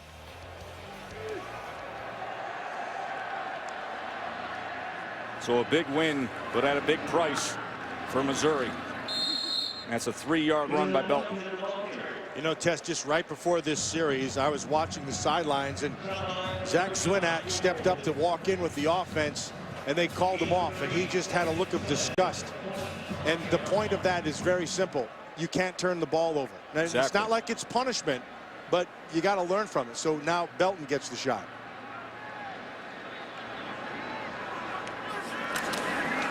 Play action. Hackenberg, a lot of time, and he gets it complete for a first down to James.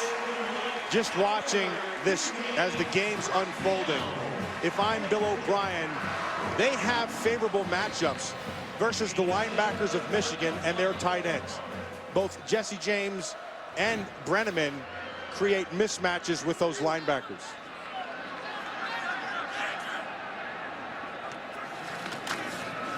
Here's Belton testing the right side, able to get an edge on that corner.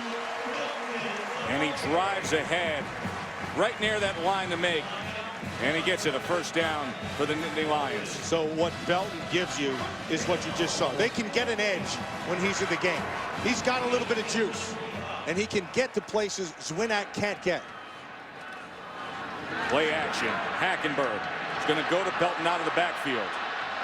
And he gets 8.5 yards that time as he was met by Taylor. I think one of the things that Bill O'Brien has done with this offense today is taken more off the plate of Hackenberg. Yeah, simplify it. I'm seeing more coming from the sideline than I had seen. Well, he talked about giving him those checks at the line. Here's 2nd and 1, and Belton fights his way for 1.5 yards and a first down for Penn State. Tess, I like this Belton kid. I like the way Belton's playing. He's got some toughness to him, and I think that was the question with him, on whether he could really shove it up on in there and be physical.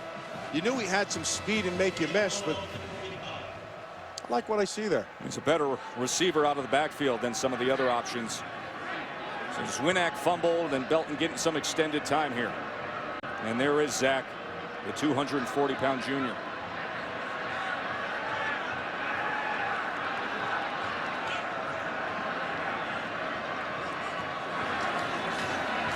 First down, Hackenberg to pass. And wide open was Allen Robinson coming back to the outside as he dug in and gets the first down for Penn State. Well, that's Ramon Taylor that he's working on. And what they're seeing is the big cushion. Now, what you have to remember as a receiver and as a play caller, as soon as those hips get turned, Tess, you make your break, and the ball should be on line. They're not going to recover. So he's reading Ramon Taylor's hips. So it's a good-looking drive. As you can see, they cross that green line. The field goal range is Sam Ficken.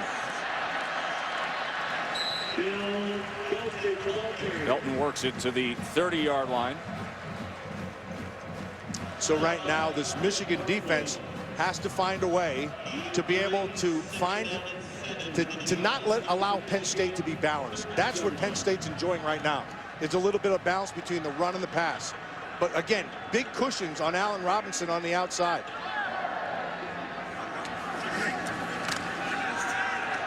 Oh, he got gobbled up by Jabril Black. And Hackenberg is slow to get up as Black came charging in. That's what they needed, Tess. They needed a big play from somebody. And Jabril Black is the guy who provides it. You're going to watch him, number 55. See, they screwed up the protection and didn't block him. No, Belton didn't get a piece as Black was circling around. And he drove the 18-year-old quarterback right into the ground. So now what was manageable down and distance throughout this drive is 3rd and 14. And here's Belton. And inside the 29-yard line, so within the range of Sam Ficken, the junior place kicker. I like that play call by O'Brien. Knowing you're going to probably, it's 3rd and 15, they're going to sit back a little bit. They don't want to give up the first down throw. So they're going to be a little softer in coverage, who takes advantage underneath with a screen. And there is number 27, Adam Geiger, who's never played in the game before, and he's the holder tonight on this 45-yard attempt. Ficken. And this is a nice turnaround story for this young man, Sam Ficken, who really had a tough start to last season. Remember, week 2 was 1 for 5 on field goals, cost him that game at Virginia. But he took some advice, and Coach O'Brien says the most improved player on our team, the place kicker. Once we finish up here in Beaver Stadium, we will get you down to Oxford, Mississippi. Johnny Manziel and number 9, Texas A&M, facing that young and talented Ole Miss team, but an Ole Miss team that has to find their groove again after that strong start to the year. They had the big win against Vandy and Texas, and then back-to-back losses, as you see Texas A&M in the AP top 10 coming into today. Well, take a good look at it. You can see that Oregon's finding the gas pedal, but there's some tough games, and the meat of schedules is coming up. Now, that Ole Miss game, Tess, we talked about it earlier, but that one's on Bo Wallace. It's completely on. They have great young talent around him. They need him to be the trigger man.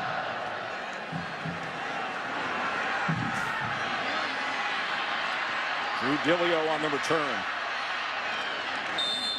And Dillio out to the 26. It's one of the great scenes in college football. A Penn State all-stadium whiteout, and our aerial coverage of it is provided by Goodyear. Everything Goodyear has learned making tires that go the distance inspires what they roll into yours. Goodyear, more driven. Look at that scene. 107,000 plus to see unbeaten Michigan take on Penn State.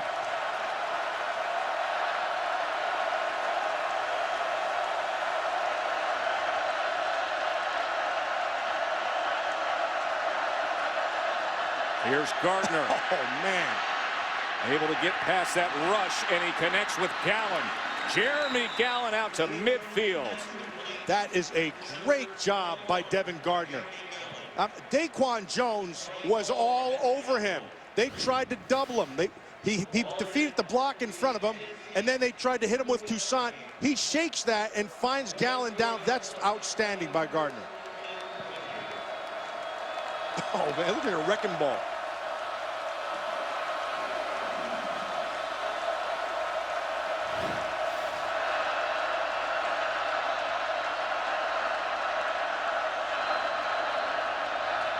Gardner again to pass.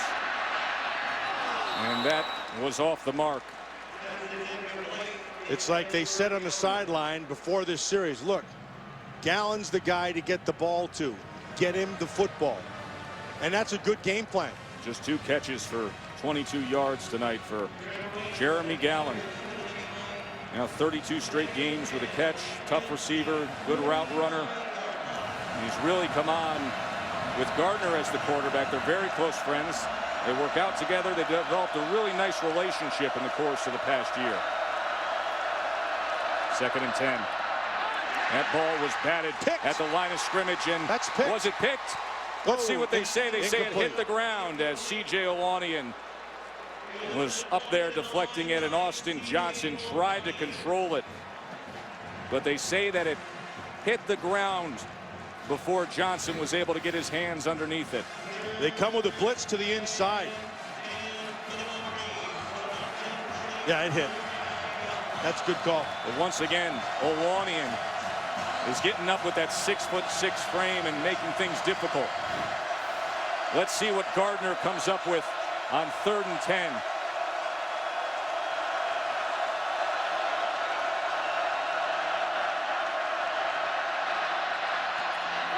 Incomplete. Flag comes in as Adrian Amos had coverage on Jeremy Gallen. That's a good call on Gallen.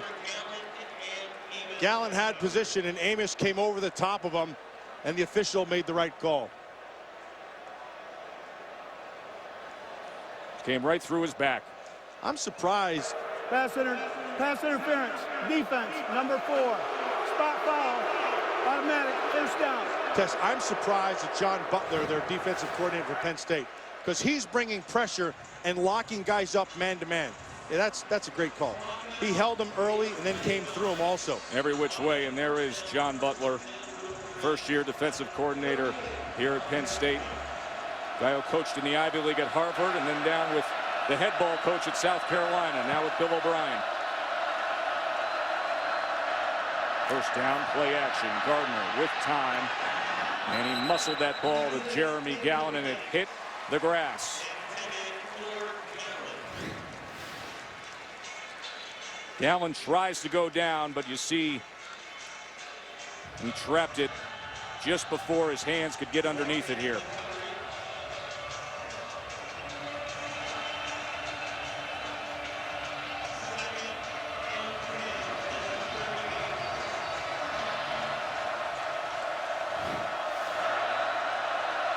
Gallen now to the near side on 2nd and 10. And here goes Gardner. First down, Michigan.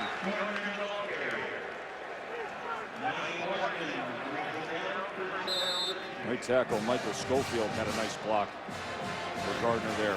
Well, watch 75. And watch 21, Jeremy Gallen on the outside, because if you're going to have any success running that ball at your quarterback, your receivers have to be able to block as well. As Taylor Lewan, the All-America left tackle, looks on, left the game before the half with an injury.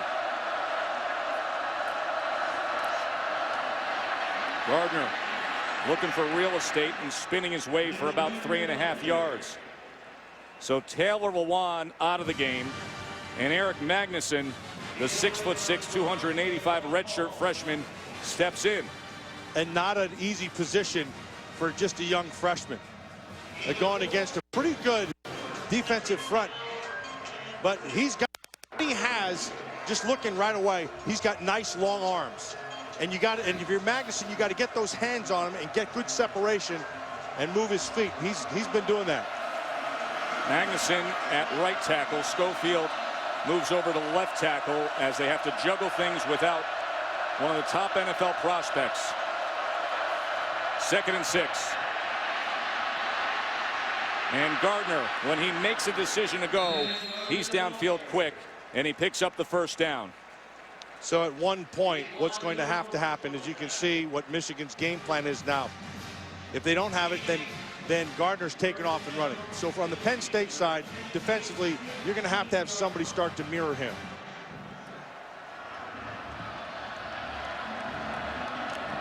And you see John Butler sending in the late substitution there as he was waiting to see the personnel grouping from Michigan. The numbers on Gardner tonight: 98 rushing yards. Here's Toussaint now, and he just has not been able to find much. Boblets on the inside, Glenn Carson on the inside.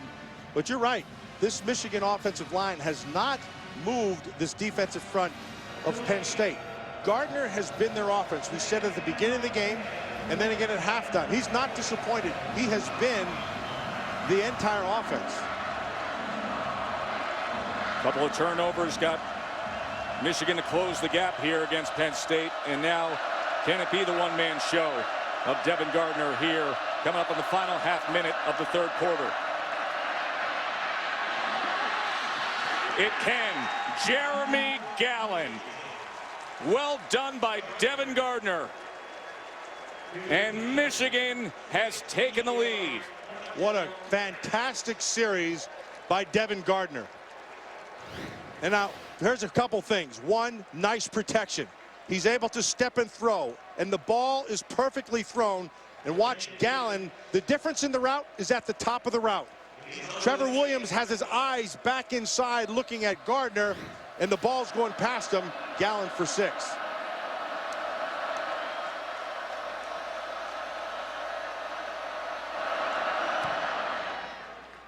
And Michigan has roared back, trailing 21-10 at the half. Devin Gardner capping a 9-play drive, 73 yards, and connecting with Jeremy Gallen. Oh, that familiar number 21. And of course, it came from number 98, the Legends jerseys, as Devin Gardner honors Tom Harmon, the 1940 Heisman winner, who had one of the great magical moments in college football history, that game against Ohio State back there in that 40 season when he had 3 rushing touchdowns and a couple of passing touchdowns. And now 98 lives on with Gardner. Yeah, they got he's been running the ball. And look at how many rushing yards 98 has. 18 rushes for 98 yards thrown to Jeremy Gallen, who wears the Legends jersey of our colleague Desmond Howard.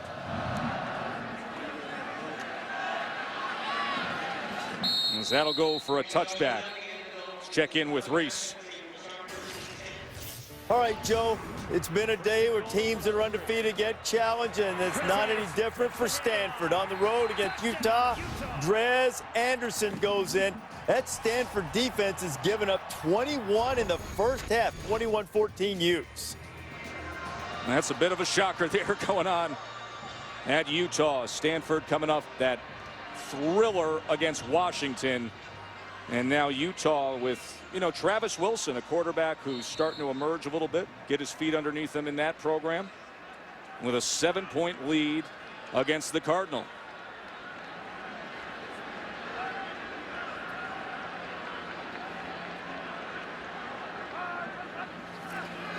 Hackenberg to pass on first down, and Hackenberg goes back to his tight end, Jesse James, out to the 30-yard line. Patience is the key for Hackenberg. As we get to the end of the quarter, they need to go back to the tight ends and the matchups underneath. They've been winning there all night long. He's been looking at Jesse James and Carter and even the freshman Adam Brenneman. But Michigan outscored Penn State 17-3 in that third quarter to regain the lead.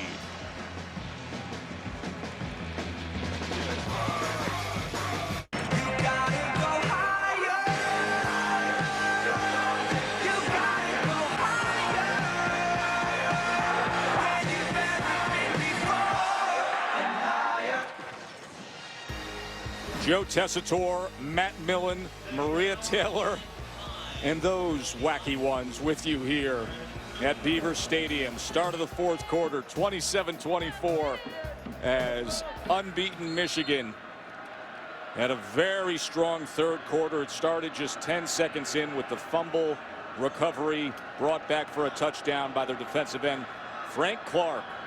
And they outscored Penn State 17-3. That's a free play. Flag is down as they run straight ahead with Belton.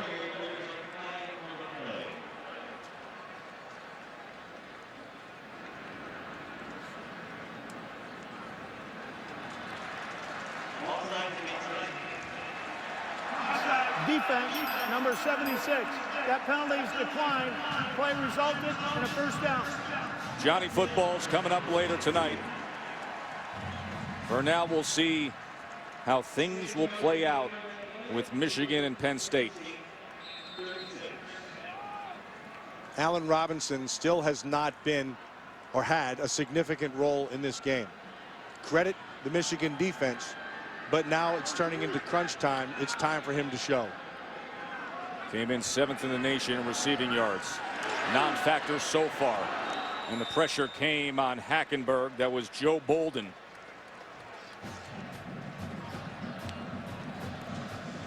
Yeah, they're starting to take a couple chances, and this is Greg Madison, the defensive coordinator, taking a couple more chances, and they're going a little bit more single coverage to the side of Allen Robinson. There's Quentin Washington and Jabril Black. That group up front for Greg Madison's defense. 2nd and 10.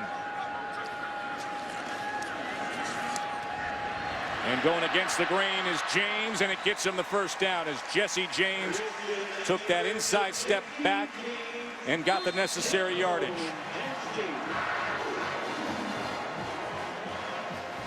Jesse James has been his main weapon.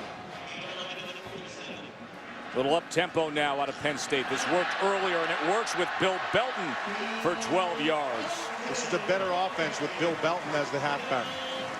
Haven't seen Zach Zwinak since that fumble to start this second half. Now this Belton's got some juice. Belton can make you miss it. He gets to the hole quick. And this time able to just pick up a couple of yards. And so what does that mean with a quicker back to the hole? That means as an offensive line, you don't have to hold things as quick. You get into them, Belton's past you, and then you're on to the next level. They're up at the line with the play clock at 31 and snapping at 29. That was a soft thrown ball with a flag down, but they are able to complete it right at the sticks to Brandon Felder. That'll be declined. It's a first down. Felder has 2 touchdown catches tonight, the second of which was a spectacular effort.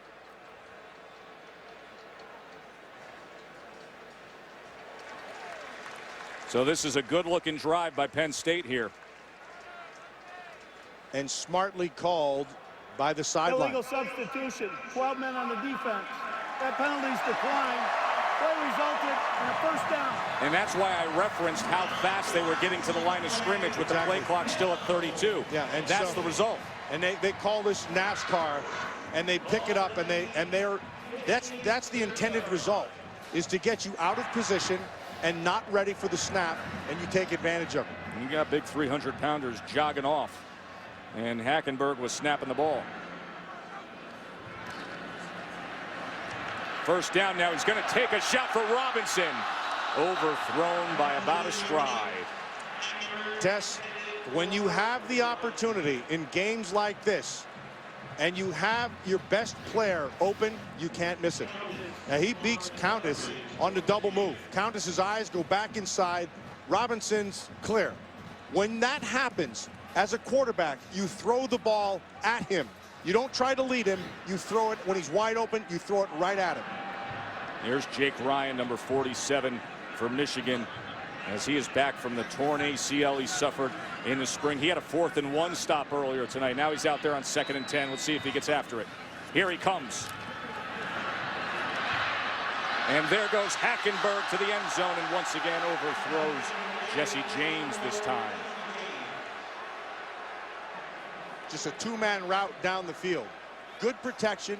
Hackenberg steps up, but at one point here, he's got to realize you can't get everything back at once, and you don't need to. Continue to work your inside game. Now, of course, it's 3rd and 10. He's got to get to the sticks. But his tight ends have been the most productive. They're showing pressure.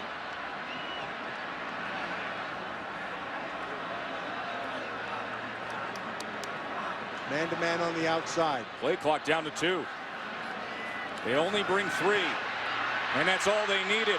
Pressure came, and Hackenberg tried to get it away, but Jabril Black was quick to get to him. He's had a nice second half. Jabril Black is exactly what Michigan's defense needed. They need somebody to make a play. And this time, he just runs past Jesse James, doesn't even block him. He gives him a look block. So Sam Ficken is on to try to tie this game. He's shown great accuracy and distance range. He made a 54-yarder 2 weeks ago right here at home against Kent State. This from 47 to tie the game. Missed it. And he kept it to the left the whole time.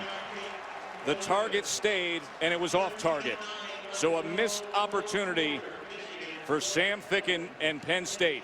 Michigan maintains their 3-point lead.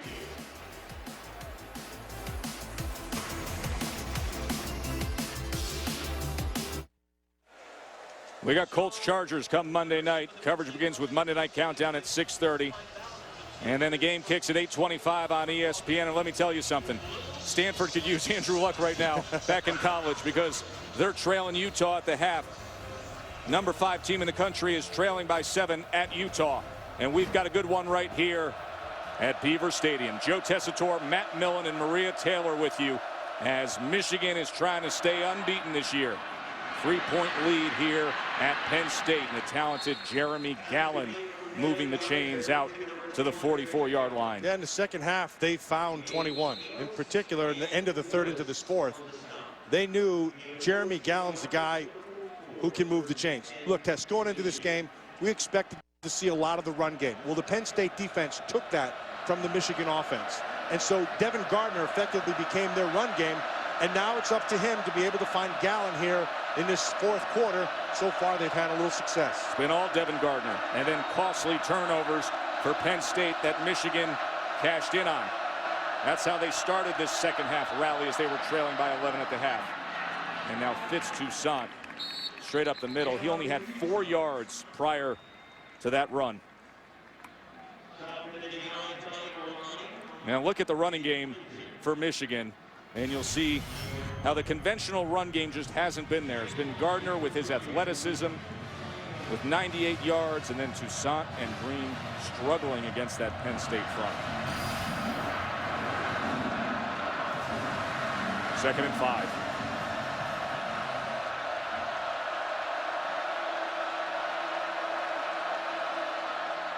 Play action.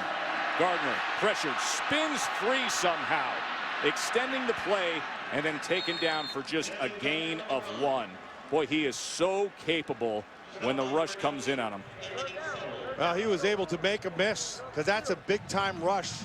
Devin Gardner, I can't say enough about him all night long. He has been a stud. Here he comes again, Daquan Jones, who's played a great game himself, but 3rd and about 3.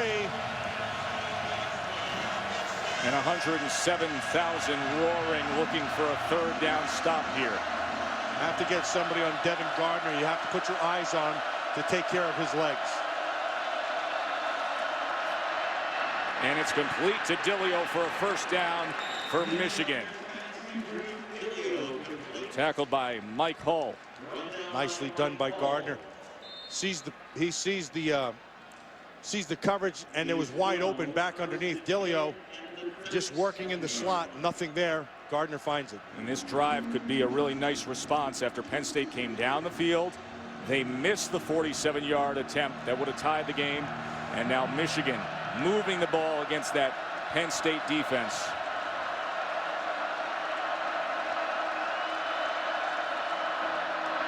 Here's Gardner again off play action. He's going to launch it to the end zone. And he completes it to Funchess for a touchdown. Once again, big play, Gardner to Devin Funchess. 37-yard touchdown strike. They went for 59 yards in the 1st half. Well, Glenn Carson is going to have to run, and that's a mismatch. You get Funchess on Carson. That's a foot race that Carson's going to lose every time. The key to that whole thing was excellent protection and allowed Gardner to step up and make the throw. What a game he's having. What a weapon Funchess has become. 112 yards receiving for their 6'4", 235-pound tight end. ESPN College Football Primetime is presented by Hampton Hotels. Feel the Hamptonality. And in part by Ford. Only Ford gives you EcoBoost fuel economy and a whole lot more. I'll tell you, Millen, your alma mater's got a beautiful new ice palace, the Pagula Ice Arena. They opened it up for play last night to beat Army 4-1. Standing room only crowd of 6,300 fans. I think this is going to be a heck of a hockey town. It already is. It's a great hockey town. You have Philly and Pittsburgh feeding it. You'll be in good shape. 34-24 Michigan. Devin Funchess, boy, he's such a difficult matchup.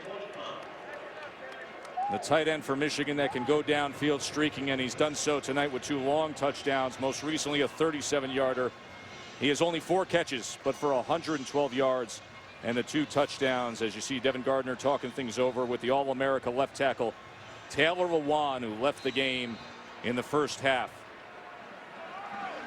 He's unable to return to action here in the 2nd half with an apparent injury just before the half. And now trying to rally the Nittany Lions is Christian Hackenberg as he throws it low, intended for Allen Robinson.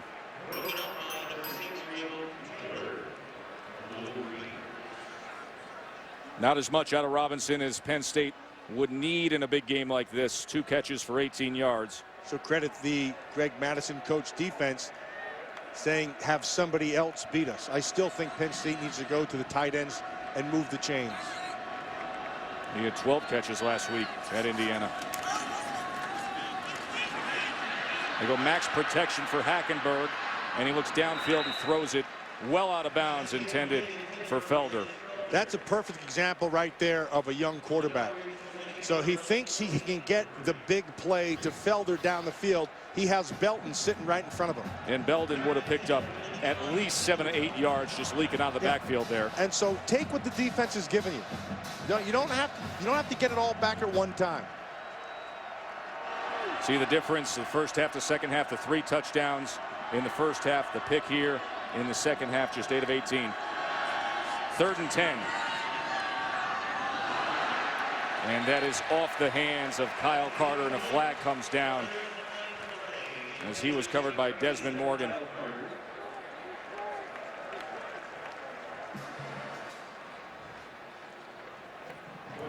Pass interference. Defense. Number 48. Spot foul. Automatic first down. Watch Morgan. You can see him, number 48. He's taking the inside away. Now he got his hands up too high. Actually, I think that's a bad call. I don't like that call at all. I think Morgan, that was pretty good coverage. Gives Penn State a first down. They go back to Belton, and Belton goes nowhere. Tackle for loss by Chris Wormley. Wormley recovered from an ACL himself. A couple of players on Michigan's defense have gone that route, with the story of Jake Ryan coming in earlier tonight.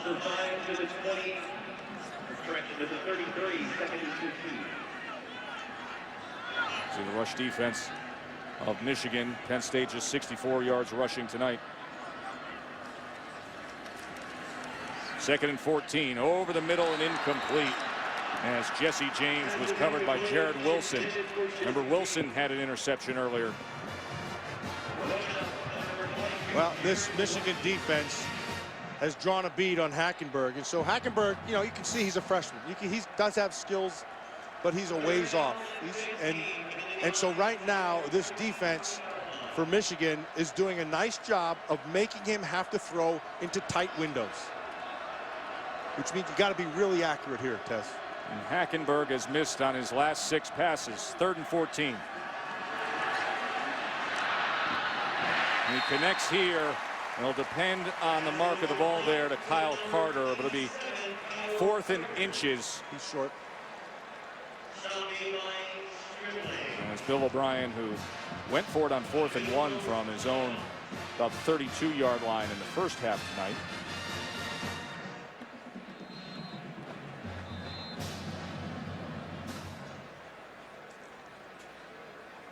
Michigan has won the battle when they've tried to go in short yardage situations. You know, the way football is going now, when everybody's running the spread and everybody's running zone reads, and the only place really left to be able to find the toughness of your team is short yardage and goal line.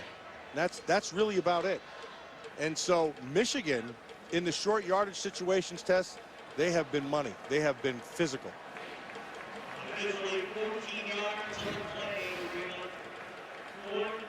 We're being told that the Big Ten replay officials are reviewing this mark of Kyle Carter's reception. As you can see, he's down. Remember, that yellow line is unofficial.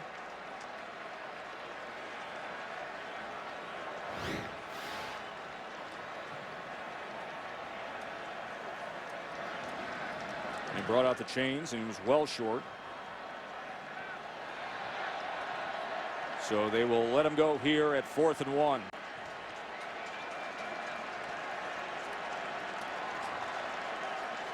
He stopped him earlier tonight. Big Quentin Washington and Jabril Black on the inside. They've been the muscle to that defense.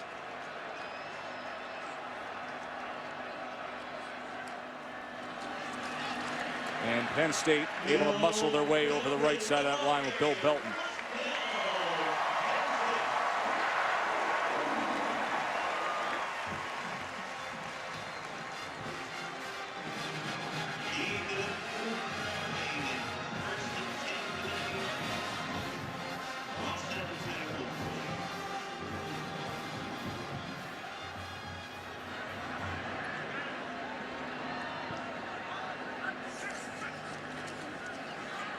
Hackenberg gets this complete to Felder. He's looked Felder's way a few times tonight, and he's done so with success. Big cushion on the outside, and he's able to recognize it. Felder just pulls back underneath. That's pitch and catch.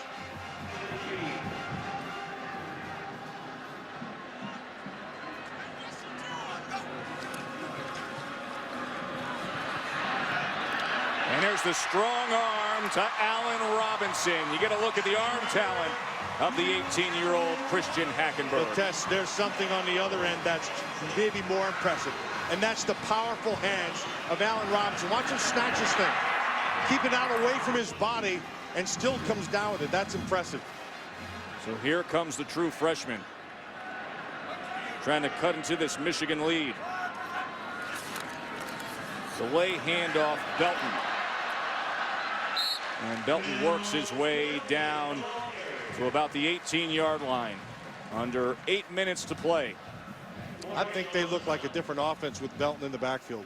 It gives them a little bit more speed that they hadn't had. I forced his hand of Bill O'Brien when Zach Zwinak fumbled on the first play of the second half, and that sparked the Michigan comeback. Michigan had a forced fumble, scooped up return for a touchdown by Frank Clark to open up this second half.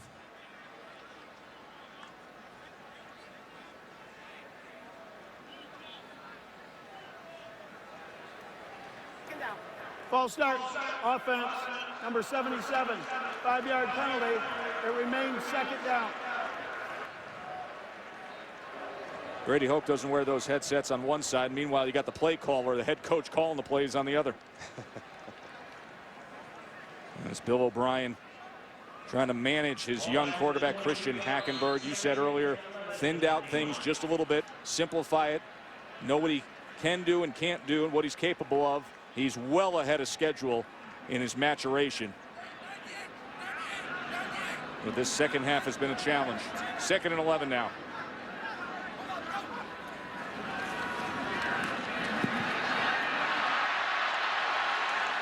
Held on a little long, and finally they got to him. It was Frank Clark, the first to arrive at Hackenberg. Yeah, he had plenty of time to make the throw. So what happens at the outside? A nice job of the Michigan defense in coverage. You know you're going to go to Allen Robinson. So Allen Robinson on the comeback, nothing's there. You're looking at the top side. Both fell there. Now the middle was open. He didn't have his eyes there right away. Sets up this third. 3rd and 14 after the sack. Low snap. Hackenberg. He was being pressured. That was Jared Wilson coming all the way around from that safety position to get after Hackenberg. That's a good call by Greg Madison, their defensive coordinator. He brings the pressure off the edge. He wants that ball to come out fast. You're going to jump your coverage, have the ball come out quick.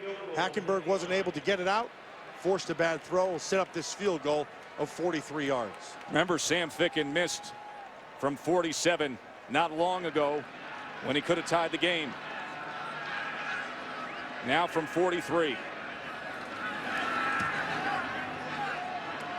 Little funny action, but the result he wanted. And Penn State is only down a score.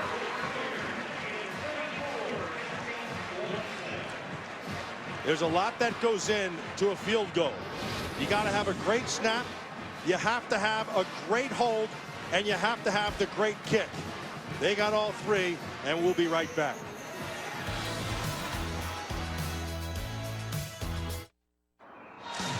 Good hands play brought to you by Allstate. And Matt, we're going to spread love where we usually don't go with it, because Adam Geiger, the holder, is playing in his first college game, thrown into duty here as the holder in this pressure spot of 107,000, playing against undefeated Michigan. Oh, and he's done his job with good hands. Yes, do you know how hard that is to do? It's easy to do it out back. It's easy to talk about it. Well, you sit yourself in front of 110,000 people, and all eyes are on you. You have to be perfect. Adam Geiger, that's a good job. Dennis Northfleet on the return here. And good return by Northfleet. You know, they need guys like Geiger because of the circumstances in the wake of the Sandusky sex scandal. The NCAA with the punishment and the original sanctions had the limitations of 15 recruits this February and only 65 on scholarship. But those were revised. So they're allowed to sign 20 this coming winter and have 75 total scholarships on the team, and then eventually get back to the full 25 and 85 total by 2016. Those revisions coming in just this season.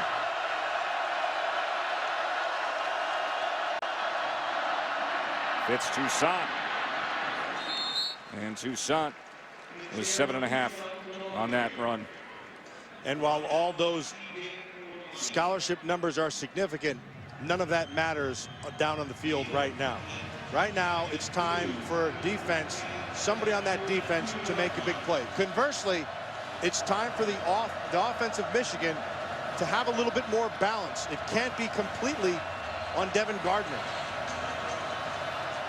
That was Toussaint's longest run of the night, if you can believe that. They have struggled from that tailback position. 2nd and 3. And this time, he's going to get the necessary yardage for the first down. Tess, that's exactly what they need. Michigan needs to be able to control the ball, take the air out of it right now, and run that clock down. You have 5.5 minutes to go in this game. You want to control this thing. It's on your offensive line and your running game. Remember, that offensive line is without their best player, arguably the best player on the team, Taylor Lewan. Guy who could have left to be a top pick in the NFL draft a year ago, made a decision to come back, left the game with an apparent injury before the half.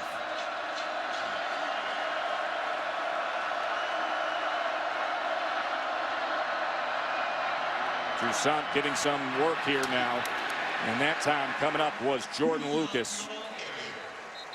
That's really well done by Lucas to see it and fill. What they're trying to do right now is make Michigan run sideways. So they're trying to spill everything out to the outside.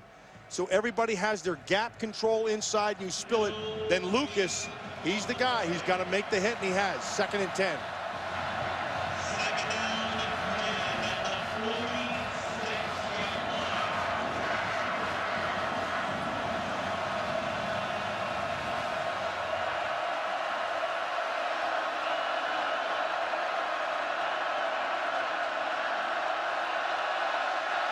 Play clock came down and hit double zeros. Did they get the timeout? They're going to give it to him. As Devin Gardner was checking at the line, and then that play clock was stressing him a bit. We'll take a short break and come back. 2nd and 10 Michigan when we do.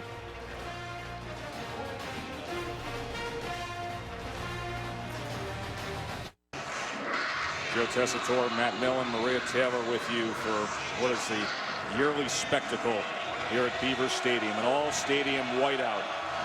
And they need every bit of that 107,000 plus roaring for a defensive stop. Michigan up 7 with 4:18 to play. 2nd and 10. Derek Green, the freshman, had no chance. Penn State coming right after him. They drop down to an 8-man front. That's Wortman, number 5, who makes the tackle. But they're crowding the box. What John Butler, Penn State's defensive coordinator, is doing, he's saying, look, we're going to give you numbers. We're daring you to go ahead and throw it. Well, they took the bite. It sets up this 3rd and about 13. So here's the chance to get the ball back. 3rd and 12. Have to keep somebody on Devin Gardner. His feet can beat you here.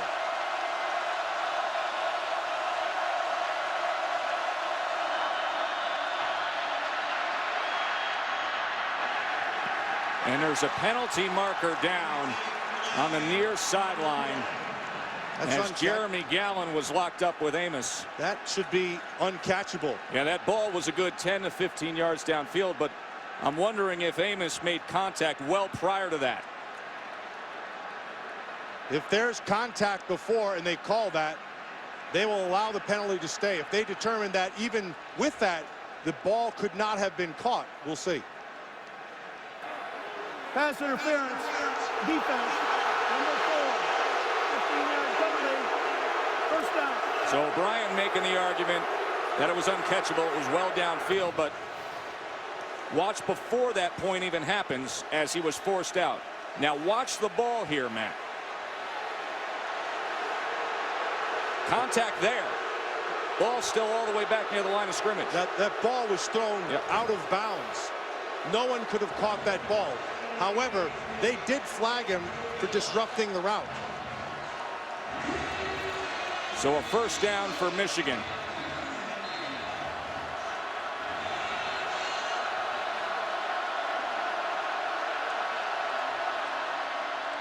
And they go with Derek Green, and once again that front of Penn State doing their job against both Toussaint and Green.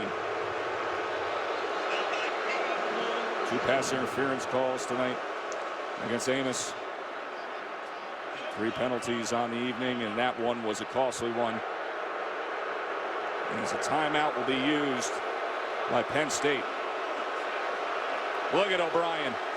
He is still bothered by that last penalty flag on 3rd down. John Butler, the defensive coordinator, giving him an earful as well. This Big Ten group led by Todd Gearlings.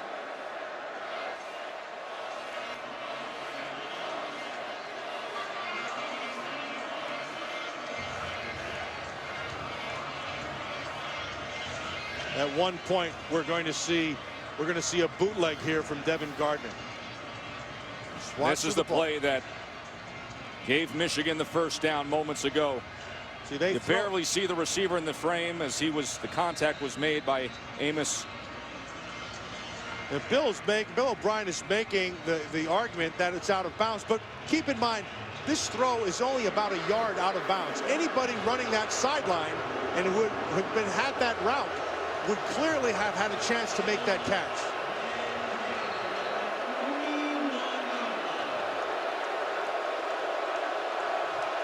Penn State down to 2 timeouts. 2nd and 10.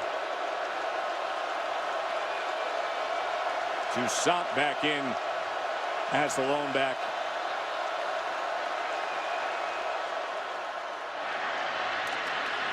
And just about 2.5 yards that time for Fitz Toussaint. And a timeout will be used once again by Penn State. They're booing, but I got to tell you, I agree with this with the call the way it was.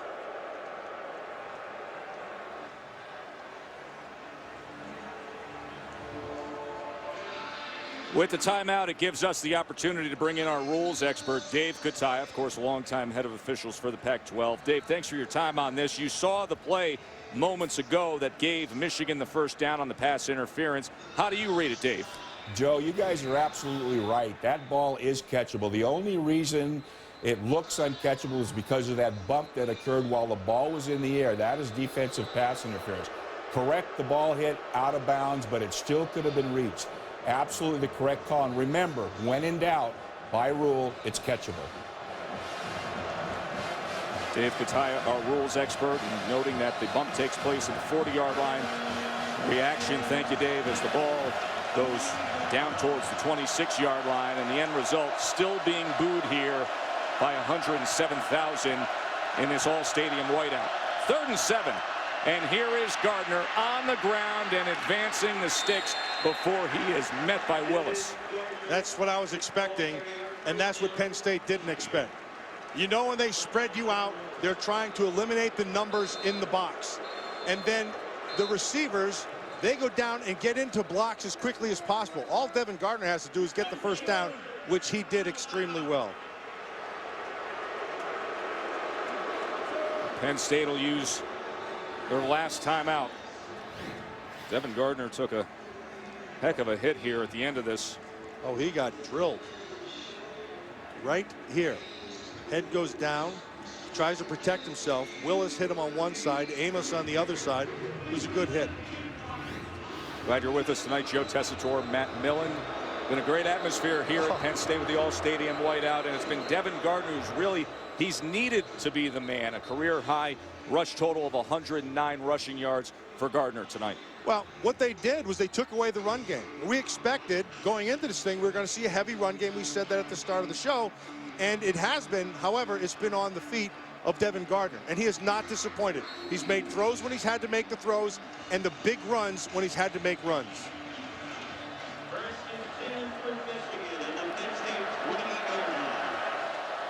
Penn State has exhausted all their timeouts.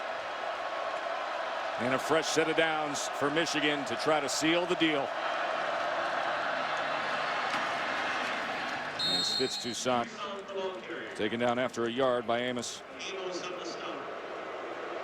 Coming up next, it'll be Johnny Manziel, number 9 Texas A&M, taking on Ole Miss on College Football Primetime, presented by Hampton Hotels. Texas A&M number 9. Ole Miss was the trendy team early in the season before they met up with Alabama. Now we'll see if they can get back to what we saw glimpses up earlier. We did a couple of their big wins this season. Trendy young team. I still believe in that young talent. They have a ton of it.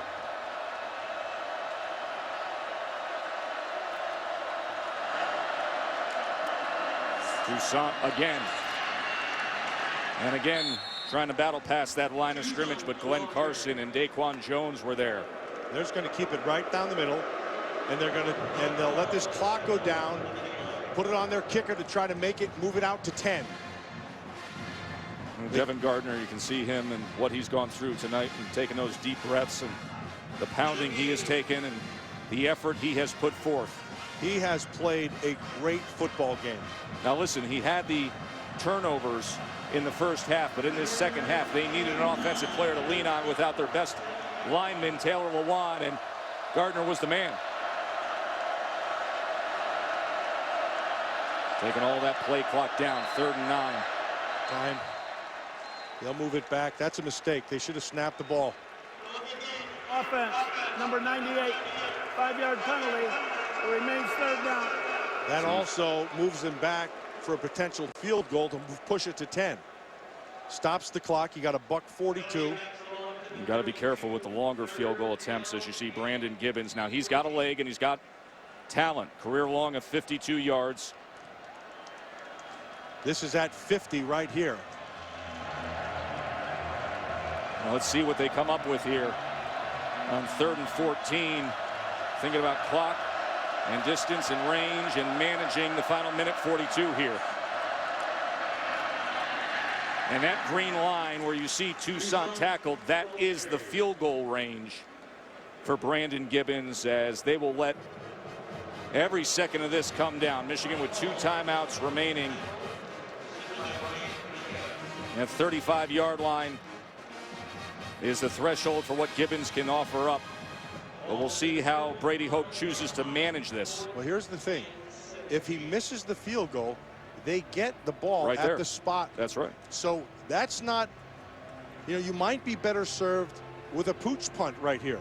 Exactly. Instead Put your of taking defense that. on the field. But that's why Brady gets the paycheck. Yeah. Christian Hackenberg's looking up and saying, give me one shot. Of course, Michigan has had many close calls already this year.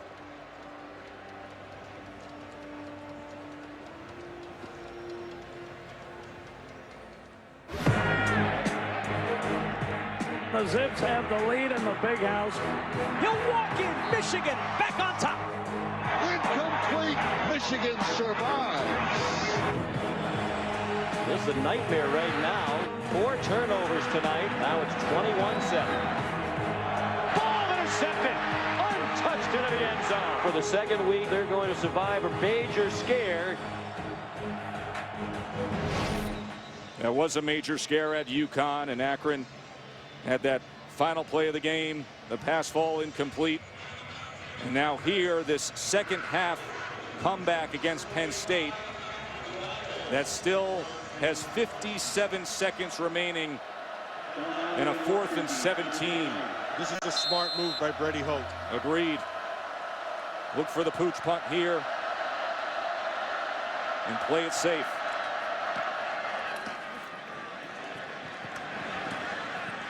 And it just goes in for a touchback. So it'll be 50 seconds, no timeouts, and an 18-year-old taken to the field to try to become a legend.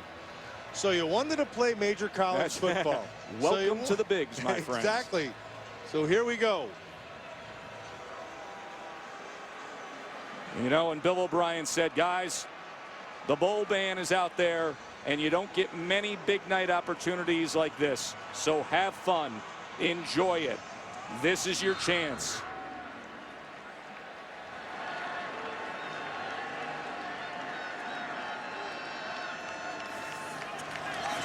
Here's Hackenberg on 1st down.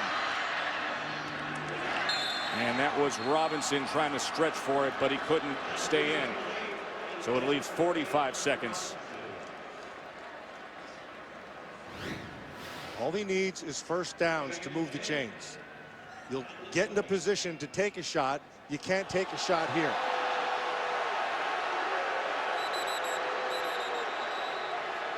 Oh, look at his foot there, Matt. That's a first. That's a first down. That is an right there. incredible balance job 1 foot by in. Robinson. Ball is controlled right there. 1 foot down, the other one in the air, not touching. That's a catch. And you can see us zoom in there. That is an incredible job of balance by Allen Robinson. And as you see the zoom up to the hands, you saw the left foot down, that right foot still floating to our look above the grass. Let's see here again. That's a catch. That is impressive. Their best playmaker. And as the replay team will look at this one through. Remember, on the field it was called incomplete, so they need that indisputable video evidence to say otherwise, and team in our production truck gave them a heck of a look there. It's a great job by the guys downstairs. This is probably the most definitive. Left foot pinned, right foot still striding. And the ball was controlled. Which is a critical aspect. You have to have firm control all the way through the motion. That's it. That's where he gains control right there. The foot is down in the air.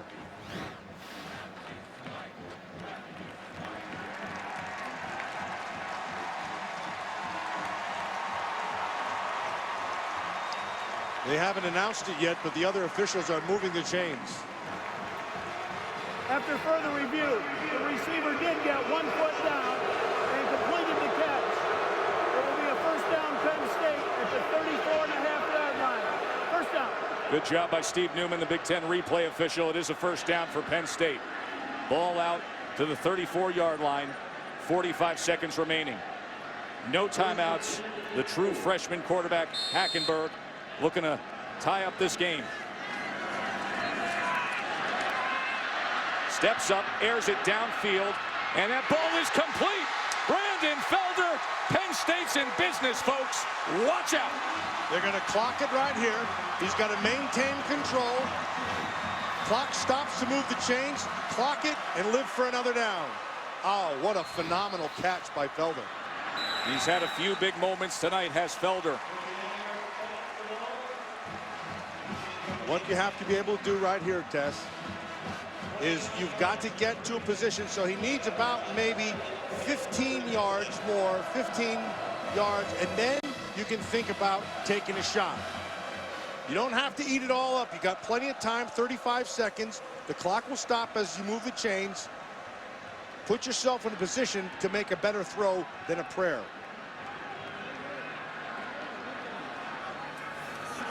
Here's Hackenberg. He's going to go for it right here. And Robinson comes down with it at the 1-yard line. So much for being patient. That is the best that you can see out of Allen Robinson. Watch this. Unbelievable. Hand is down, inbounds. A 6'2" cornerback in Stribling went all the way up, and somehow, someway, Robinson hauled it in. Can you believe this finish by Penn State?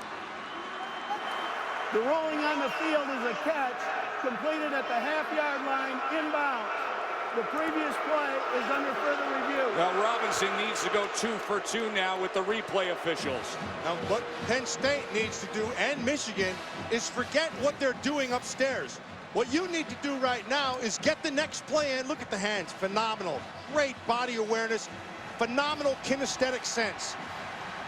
But look, while they're reviewing, get your plan put in place, both defensively and offensively. And at one point, Greg Madison is going to have to roll the dice with pressure. They have not gotten pressure at all, as Robinson, again, just a beautiful play. His entire body comes down in bounds, and the ball looks to be short of the goal line. But with 27 seconds remaining, as long as this stands, they are knocking on the door of tying up this game. No timeouts left when this drive started. Robinson had the tiptoe on the sideline to move the chains, and then that. Wow. You can't teach that, Tesh. You either have it or you don't have it. Allen Robinson, he's got it. And let me offer this. After review, the receiver did make a catch inbounds at the half-yard line. As they sit a yard away, and they're ready for play.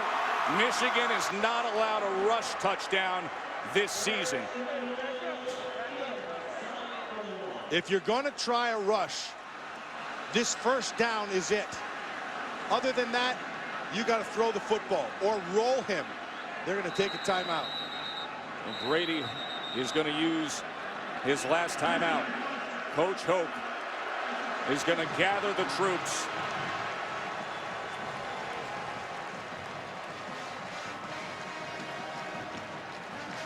What a phenomenal end to this game. And keep in mind that Michigan drive when they were marching down, when they were taking time off, and then the penalty backed up, and they made the decision to play it safe, to pooch punt, to put the defense on the field. But Tess, it was the right move. It was. It was the smart move to do. What you would have liked to have seen, however, was a better punt. He kicked it into the end zone, and he effectively got 15 yards out of it. You wanted to kick that thing down and let it roll around. Well, what you could have had is a drive that finished with points. That would have been preferable. But of course, we could have said that all game long. It has been a wild one, a game that saw Penn State jump out in the first half, 21-10. A game that saw the second half start with a scoop and score, fumble recovery, and Michigan storm to a 10-point lead. This looks and smells to me like play action to the tight end. We'll go I formation with Belton as the tailback. The bigger back, Zwinak, we haven't seen or heard from him since that fumble. Here it is, folks, first and goal. Quarterback sneak, the freshman, touchdown. The ball came loose, but the far official says touchdown, and they're an extra point away. He crossed that line, and the whiteout is rocking. Good job there. Right there, it's a touchdown. That's a good call. And the ball came loose well after that once he was already laying prone. Good decision by the freshman to take what is given him and get to the outside, not in the middle where they had not had any success at all. He scores that first rushing touchdown since the 13 Outback Bowl. And now Sam Ficken. The previous play is under further review. Well, they'll take a quick look. This final drive has basically turned into CSI State College as they've been inspecting each and every play throughout it. But man, oh man, has it been phenomenal to see it play out. I love CSI. What high drama here. Low man wins. Boy, that's... See, now what you have to watch there is that his forearm made him down. So it's where his forearm was, where the ball was when the forearm hit. That's where they're going to mark it. Once it crosses that plane, see, right there, nothing else matters. Right there, where the ball is when his elbow, where his forearm hits, that's where they'll mark that ball. Let's see if it's, let's see exactly. It's not the hand. Hand's fine. The ball's, that's a touchdown. Once the ball crosses the goal line, everything subsequent to that doesn't matter. After further review, the ruling on the field of a touchdown is confirmed. So remember when Bill O'Brien said that the most improved player on my team is the place kicker. And then yesterday when he said, I'm going to go with a guy that's never held for kicks before, never played in the game before. Adam Geiger said to the young man, are you nervous? Well, let's see how those nerves hold up now for both parties to tie the game.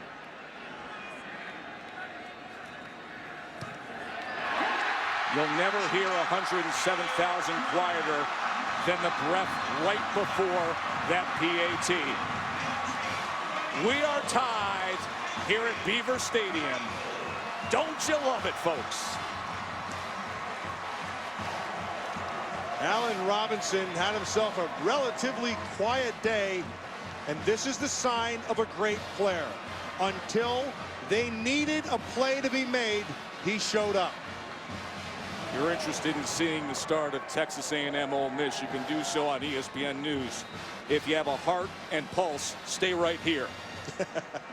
5 plays, 80 yards in just 23 seconds remaining, or 23 seconds used up, 27 seconds remaining as Christian Hackenberg, highly touted, the guy who, when the NCAA sanctions came down on this football program, gathered up, came here, talked things over with Coach O'Brien and said, I'm sticking with my verbal commitment, and rallied the troops of other recruits to stay the course here.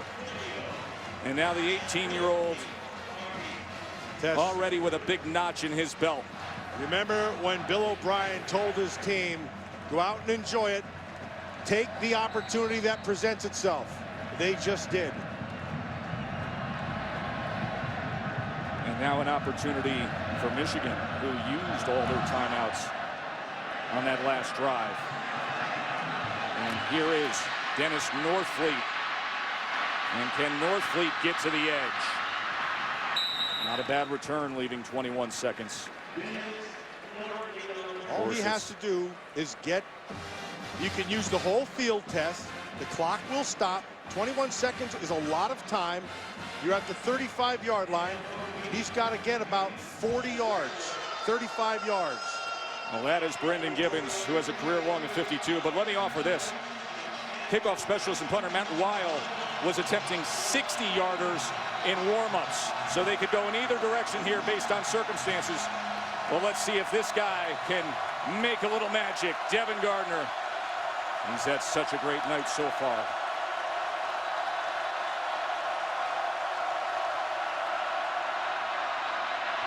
Gardner. Downfield he goes, and it's caught by Jeremy Gallen. Don't go anywhere. 13 seconds remaining, and Michigan has moved it down to the 40-yard line. That would be a 57-yard attempt. They have the kickers on the roster to give it a go. What Penn State has to be able to do here is take away Gallen and Funchess. Make someone else beat you. It can't be Gallen, it can't be Funchess. If you're sitting in the zone, you have to be aware and plaster those guys, which means you jump that coverage. Stay on it. 13 seconds remain. No timeouts. They clock it here. Remember, there's a new rule in college football in terms of clocking the ball after a temporary stoppage that could come into play here. But 12 seconds to play. And Gardner trying to get one chance here, one chance to stay unbeaten. 5-0. It's been a roller coaster ride all season long, so why not one little ascent and dip and see which way it goes. Here's Gardner to the sideline, caught and out. Justice Hayes, and it's right on that field goal range line of Brandon Gibbons. That's really smart football. They ran everybody out. They took Gibbons and ran him back underneath. So you're getting your coverage backed off. Defensively, you want to try to keep things in front of you. They took advantage of it. Remember, Gibbons had the game winner in the 2011 Sugar Bowl against Virginia Tech. He had the game winner 2012 against Michigan State. Will he have the game winner here in the whiteout at Beaver Stadium?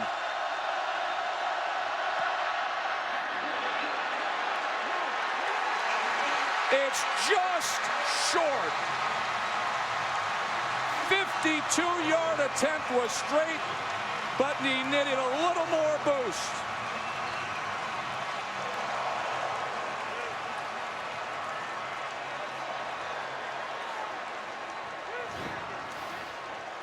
He didn't get all of the ball. Couldn't get his whole leg into it, and it was just a tad short. Now, I'll tell you, he had really good rotation on that, though. Yes. And he had the target, but 52, it's always a challenge to dig into it and get that 1-iron out rather than that comfortable 7-iron. I don't know about golf, but I know this. Before this game started, you told me I did. It was going to be an overtime game. Blame me, Millen. That's right. Blame me. I turned to you. I said overtime. You up for it? Here it is, folks. The whiteout with a comeback from the home team and more thrills and chills to come. Joe Tessitore, Matt Millen, Maria Taylor with you for overtime between Michigan and Penn State. But it's how we arrived at overtime that'll have everybody talking about that guy, Allen Robinson, and the maturation of the young quarterback, Christian Hackenberg, as Devin Gardner has had himself a night and put Michigan in position. But a missed 52-yard field goal by the Wolverines has the captains back out there for one last round. You know, it's really great to see, Tess. Okay, gentlemen, each team gets one timeout per overtime period.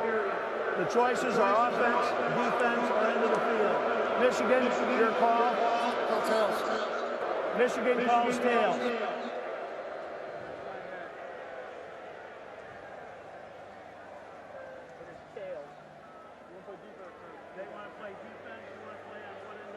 Michigan won. They're going to play defense. Yeah, Todd Gerling has turned off his mic a little premature there. Michigan won the toss and elected to play defense. We will play on this end of the field. You know how this goes, folks. You watched the baseball playoffs the other night with the Cards and Dodgers. You want the final at bat.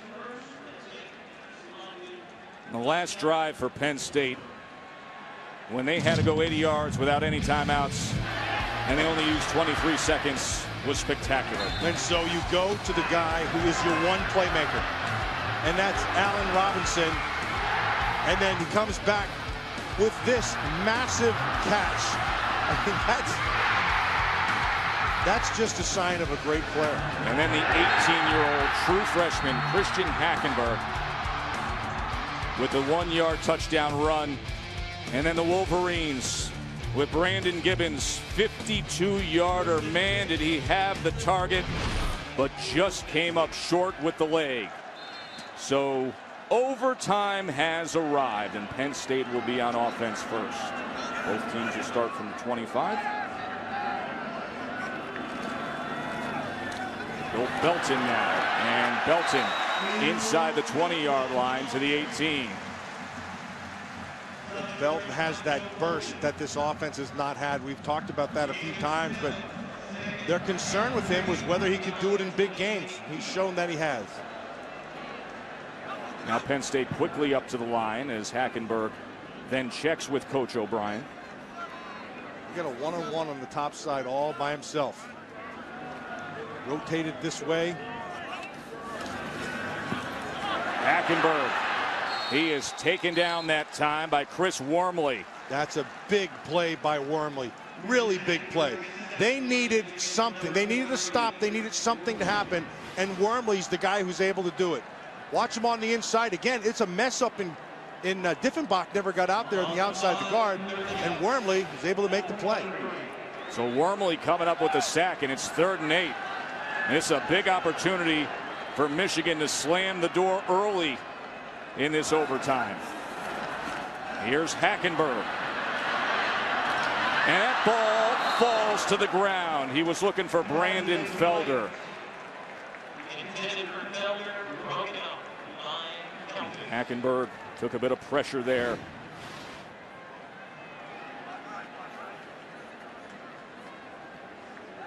That's Clark again. That boy, Countess is right there. That could have been a pick. Sam Ficken made from 45 and 43, missed from 47, and this from 40.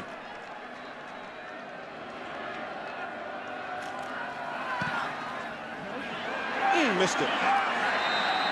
Corkscrewed midway, and now Michigan will have a chance to win it in overtime and stay perfect on the year.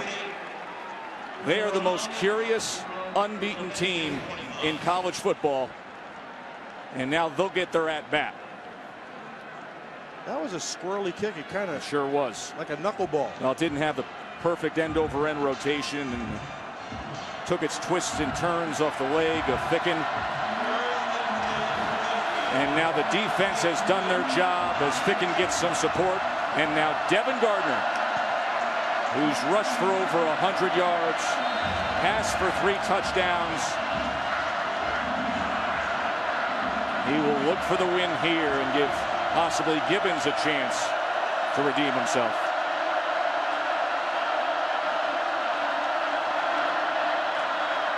Fitz-Toussaint. Once again, that front of Penn State has been able to corral Fitz-Toussaint all day long. Devin Gardner has been their playmaker, and Gallen down the stretch.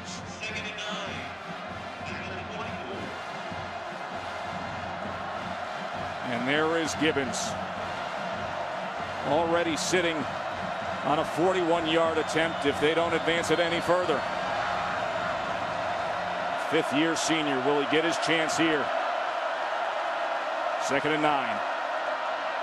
Toussaint again, and just about a yard that time, so it'll be 3rd down. If you notice, Tess, what they're doing is they're keeping it on the left hash, and that's for their kicker. And so they're content. They have great confidence in the fact that their guy can make this kick. So they're keeping it to put him in the best position on that hash mark.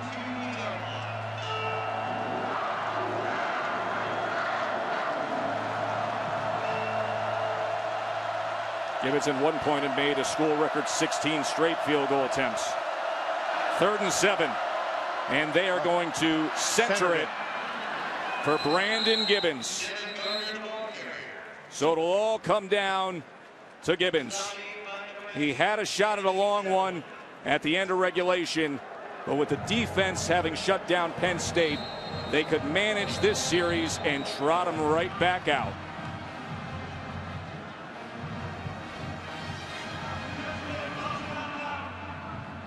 Penn State will use their one timeout that they're handed in overtime. See what Gibbons has done tonight.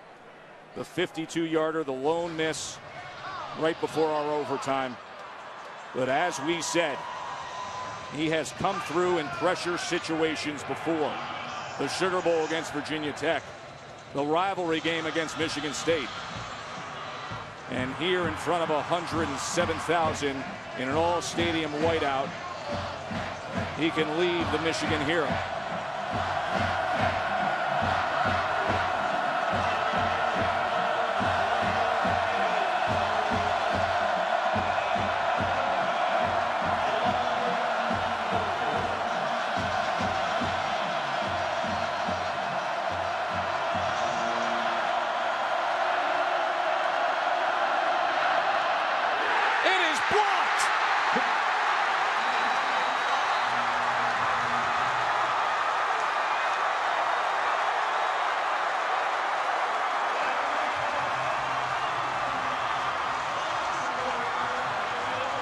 They came flying in off the edge.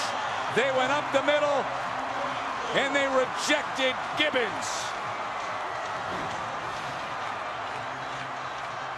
Great push. Oh, nicely. Oh, that's just a phenomenal job on the inside. I can't see who got it, Tess. Did you see who got it? Boblitz, 84. They got a really good push. Wortman came darting in. The push straight up the middle did well. And a blocked field goal attempt. And Bill O'Brien lives to fight another overtime. And Brady Hoke says, what is with this 2013?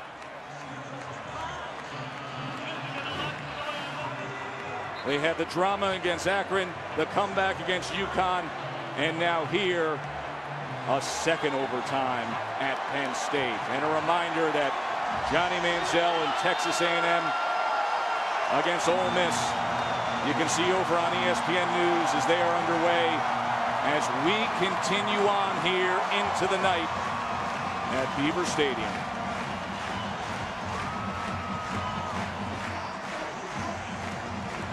They will take that stroll down to the other end.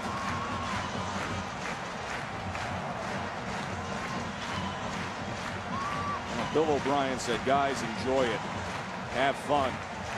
These are the moments of what college football is all about.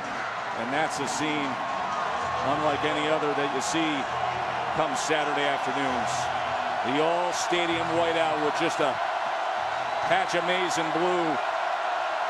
So now Michigan will be on offense to begin this second overtime.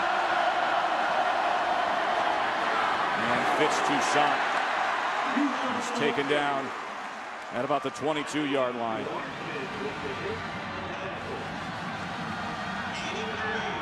Different game plan now when you have the ball first. And so the last time all they needed was a field goal. They played to that. Now it could be a field goal, but you're playing for first downs to put yourself in a position for 6. 2nd and 7. Quick strike to Gallen, and Gallen will have a first down for Michigan. That's really an excellent play call, and Devin Gardner was right on the money. What you're going to do, they've been running this play inside. So here's the play action. Look at his eyes back outside because the coverage was backed off of Gallen, and then he's able to hit that strike. Well done by Gardner.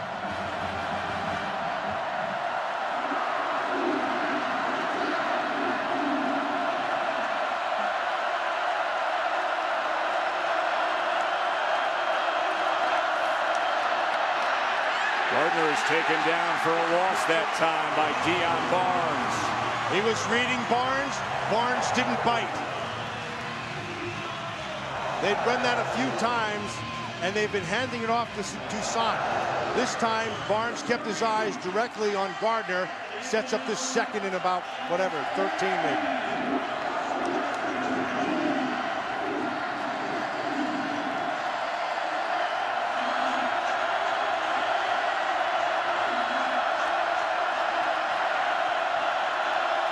Second and 13. They bring 4 against Gardner. He launches to the 5 and is batted away at the last second by Mike Hall.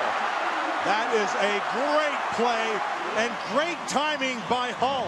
His back is to him. Is going to Jake Butt, number 88. And watch, but his back is to him. Read the eyes of the receiver. When he looks, you make your move. That is a phenomenal play and sets up a huge third down. 3rd and 13.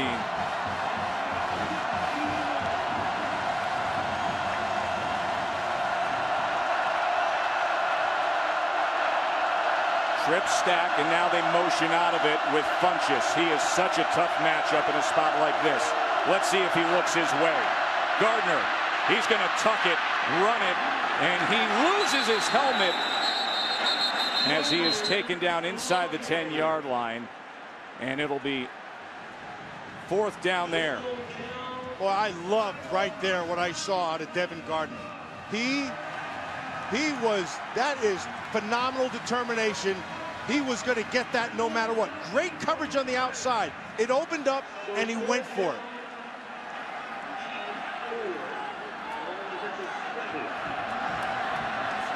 So Brandon Gibbons comes back out with Drew Dillio holding. Missed the 52-yarder. Locked to win it in the first overtime. And now just a simple 25-yarder unless the script writers have come up with more zaniness.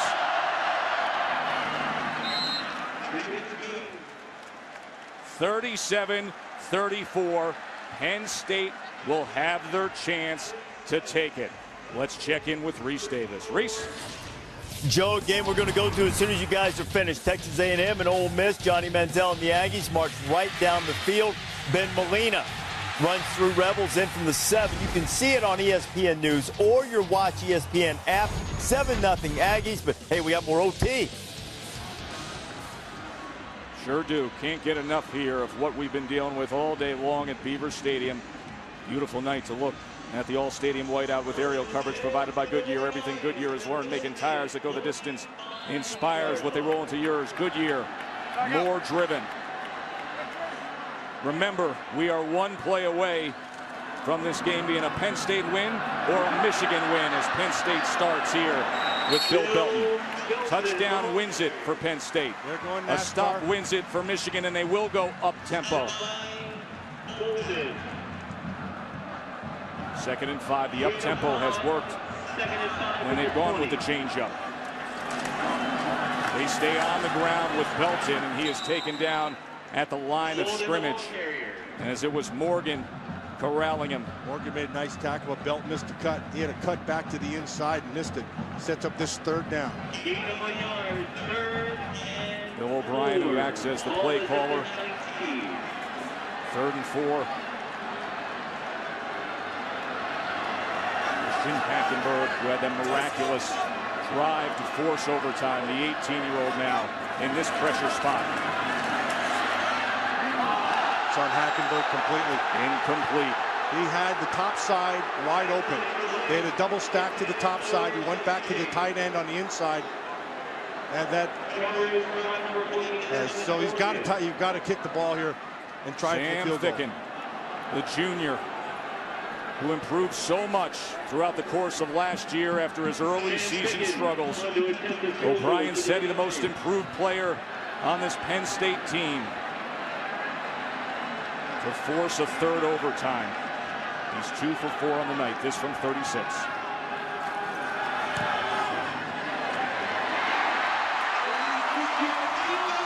And they can all breathe here in State College.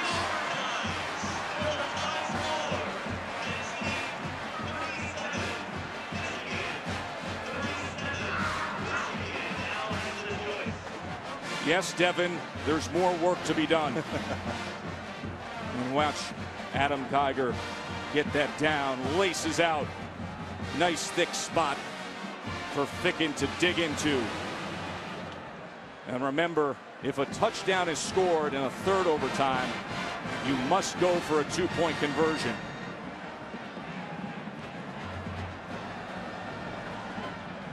Back and forth they have gone. So you can check off the list and get right down to that bottom overtime rule. You must go for 2, starting with the 3rd overtime. Joe Tessitore, Matt Millen, and Maria Taylor with you on a night when Michigan thought they were going to coast in for a nice landing and a 10-point margin in that 4th quarter. But the young gun Christian Hackenberg came up with a little bit of magic. The Penn State defense did just enough. And the blocked field goal in overtime has kept Penn State alive as Kyle Ballblitz came up big on special teams.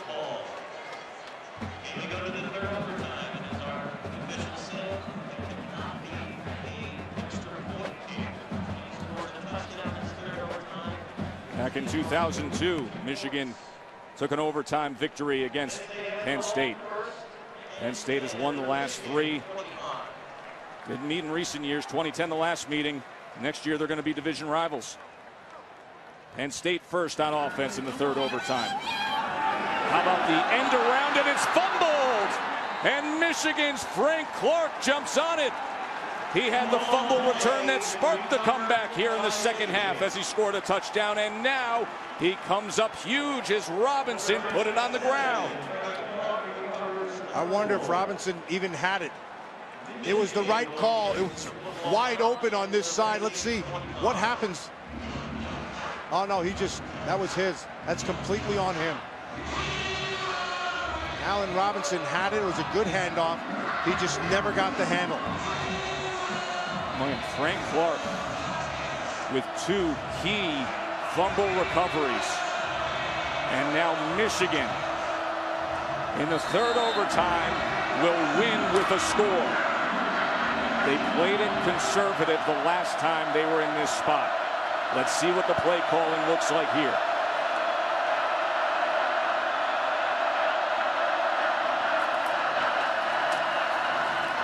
Toussaint, I don't know that he even got back to the line of scrimmage.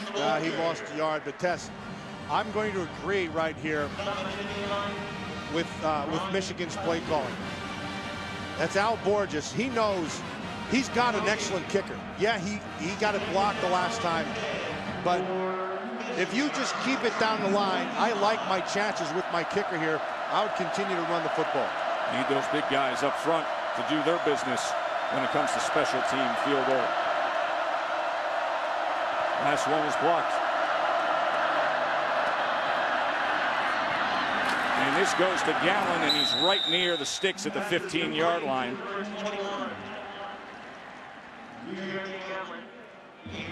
Third down. Nice throw. Good confidence on that throw. I like that. Out of Devin Gardner. He wasn't afraid of the situation. Well, you love to see how guys respond in these situations. And Gardner came out of that play action knowing exactly where he was going with that ball. 3rd and 1. Toussaint is the tailback in the I formation.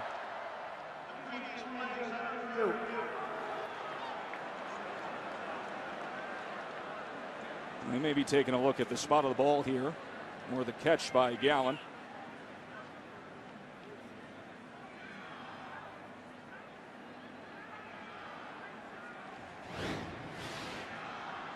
They're probably reviewing the spot test. He comes back to the ball.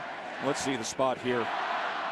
Yeah, see that may be forward a progress first down. may have been at the 15-yard line. Yeah. It looks like the ball was over the 15-yard line. And then Adrian Amos brought him back a yard. So let's see if they respot this. It's where the ball is. Yeah, that looks like it's on the 15.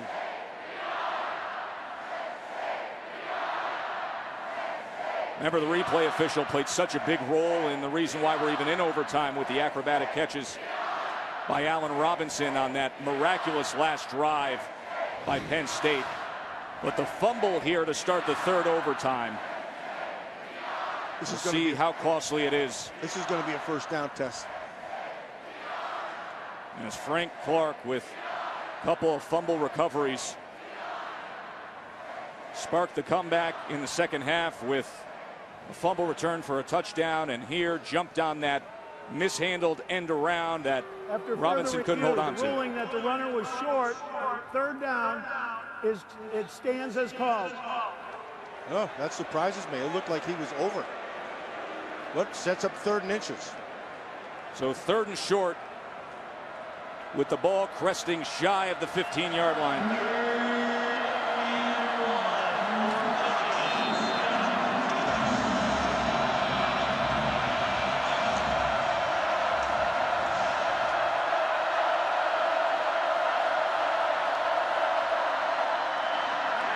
Fitz Toussaint didn't get there as Daquan Jones made yet another tackle.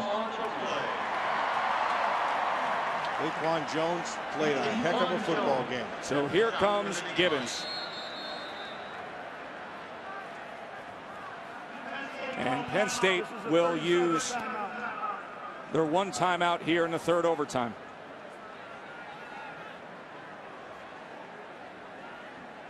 They got the ball first here in the 3rd overtime, and they called the end around, and Robinson couldn't secure it, and Frank Clark did. And that has put Michigan in position to stay unbeaten if Gibbons can make this field goal.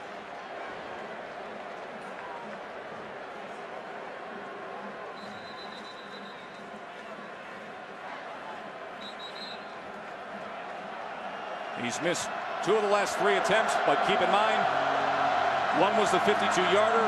The other one was that exceptional effort by the Penn State front to get up. Kicks a bit of a low ball, but if he can get this one up, and pure and true, Michigan will be 6-0.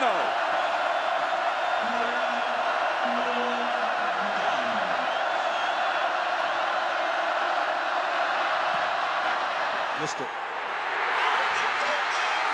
Unbelievable. Can you believe that? He misses the 33-yarder that was lined up, set up, served up every which way for him. He just pushed it here, Tess.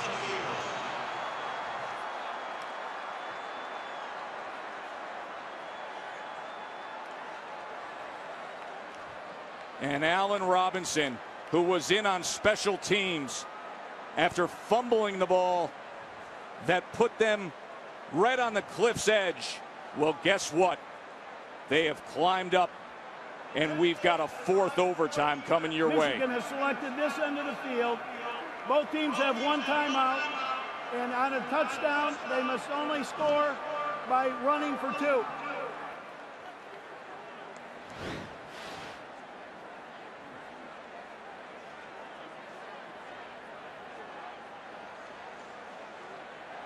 (37-37). We had nothing to do tonight, Millen. I could stay here all night long. Well, guess what? Looks like 108,000 are going to join you.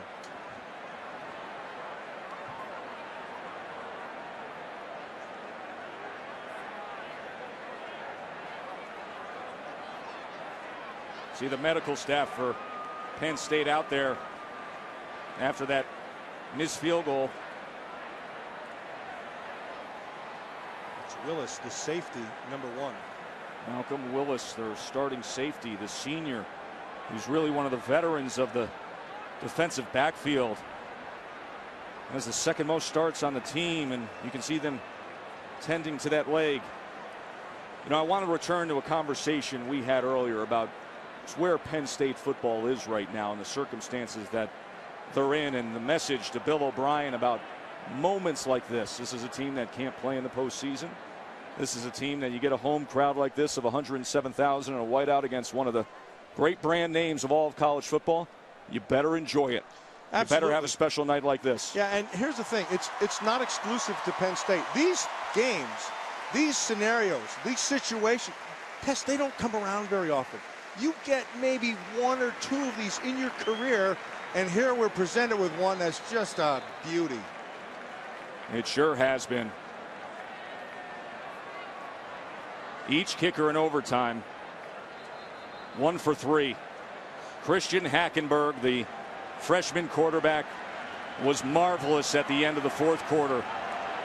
As Taylor Lewan, the All-America offensive lineman, has just been an interested viewer like the rest of you. He was injured in the first half, and Christian Hackenberg, with that courageous effort at the end of regulation, put his team in position. And now overtime number 4. Here's Gardner. Can he get around the edge? He just has to throw it away.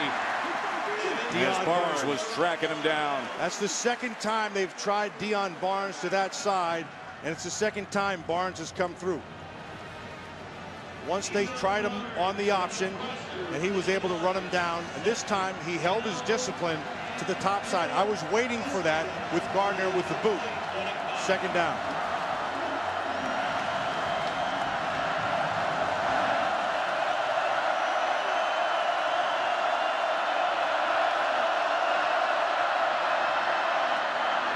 That was beyond the reach that time to the outside of Drew Dillio. Be 3rd and 10.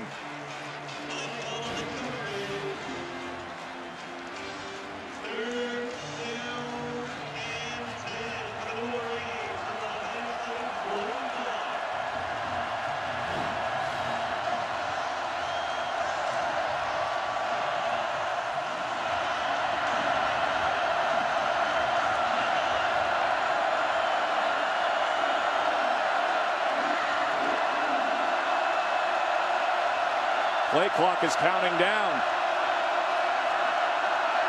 There it is. Flag is down. That's impossible to happen, Tess. 5-yard penalty. It remains 3rd down. He's gonna yell. You cannot allow that to happen. That comes as much from the sideline with the clock, with the call not getting in, and the quarterback being in control out there. Brandon Gibbons with that 33-yard miss. And now a 3rd and 15 on the other end of the field for his Michigan offense.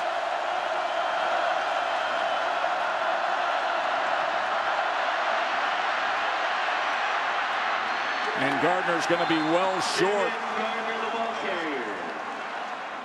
And Gibbons is going to have to go back out there. That looks like a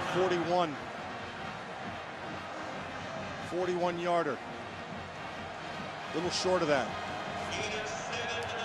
Remember, he had a streak of 16 straight. But with the pressure on, things have gone south for Brandon Gibbons.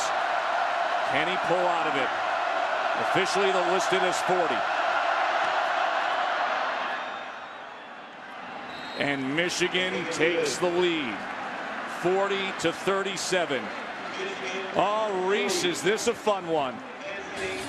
Joe, it is, but we have potentially a big piece of news that's not as much fun. Texas A&M and Ole Miss. Aggies already up 7-0. Johnny Manziel going to scramble around as he often does, but at the end of the play, keep an eye on Johnny. He will grab his knee immediately, go straight to the left knee, and will be helped off the field. They're tending to him on the A&M sideline right now. A&M with a 7-0 lead. Take you to that game as soon as you guys are finished. So we will keep you up to date on the injury status of Johnny Manziel down there at Ole Miss. As you saw him struggling in pain there. As Penn State opens up overtime number 4 with Bill Belton, who has gotten the majority of the work here in the second half for Bill O'Brien's offense. 2nd and 5 with the ball at the 20. Touchdown wins it for Penn State. Field goal sends us to 5 overtimes, and a turnover wins it for Michigan. Here's Belton. No, he slipped, and he had a hole on the left side of the line, and he knows it. Still 3rd and 4. 3rd and 5-ish. You're right. He had a hole to the backside, wasn't able to get there. So what you have to do here is just get the first down. You don't have to get anything big, Kess. Just move the chains.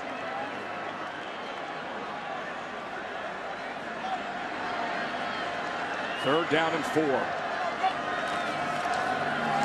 Inside carry, Belton. Can he get there?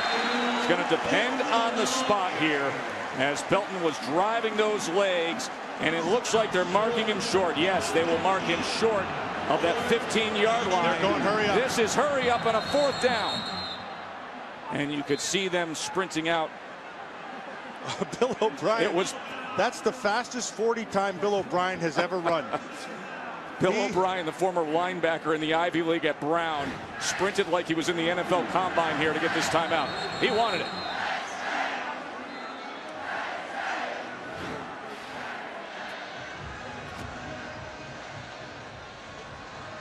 And with that timeout, it gives the replay official the opportunity to look at the spot, we understand, of that last play, the run by Belton. Needs to touch the 15-yard line to be a first down.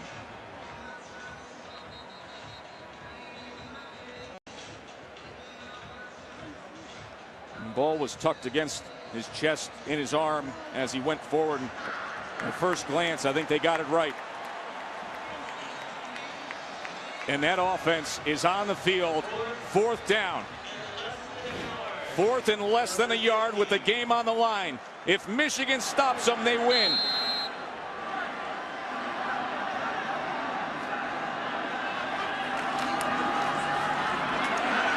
He got it. Oh, man. Let me tell you something. That's a gutsy call, to say the least, out of Bill O'Brien. There's another word that was going to come out, but let me tell you, that was all of what it was. That is everything O'Brien said tonight was supposed to be. You go out there and you have fun and you play to win. Still more work to be done, though, as Belton converted on 4th and 1.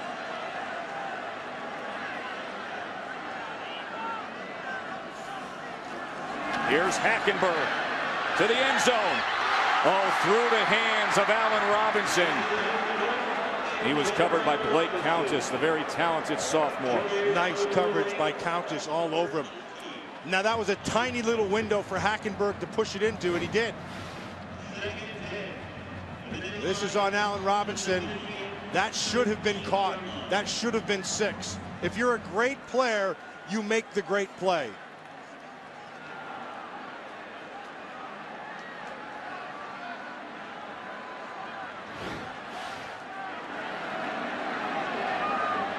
Second and 10. Keep it on the ground on the inside, and Belton to the 11-yard line. 3rd and about 8. That'll be interesting to see what Bill O'Brien calls. If he's going to play for the tie, he's in good shape right here. If he puts the ball in the hands of Hackenberg, Hackenberg has to be smart just in terms of making a safe throw. Cannot get sacked. Probably will try to run it, I would think. Here. Kid has shown such guts in regulation just to arrive here. 3rd and 8. Here's the 18-year-old. Look at the time. To the end zone. Incomplete. Flag is down. He was looking at Robinson, and Jared Wilson got in on him. Excellent protection. Hackenberg, boy, I'll tell you, this kid does not lack for confidence. He trusts that arm. He threw it into a tiny window. No, confidence is not lost on this young man. Pass interference. Defense. Number 22. Foul occurred in the end zone. The ball's placed at the 2-yard line. First down. He's looking to slay the dragon, and he went right to the heart of it here on this throw. Nicely done in protection. Look at that tiny window. Wow, that's... Again, he's looking for Robinson. Robinson comes clean. That ball was good enough to be caught. That's 2 of them. And this Michigan defense tighten up here down at the goal line to stay unbeaten, give themselves a chance. 1st and goal. Belton to the edge. Penn State has done it. A classic comeback, a thriller in 4 overtimes, and Devin Gardner can just sit back and watch as the whiteout explodes here at Beaver Stadium. Wow.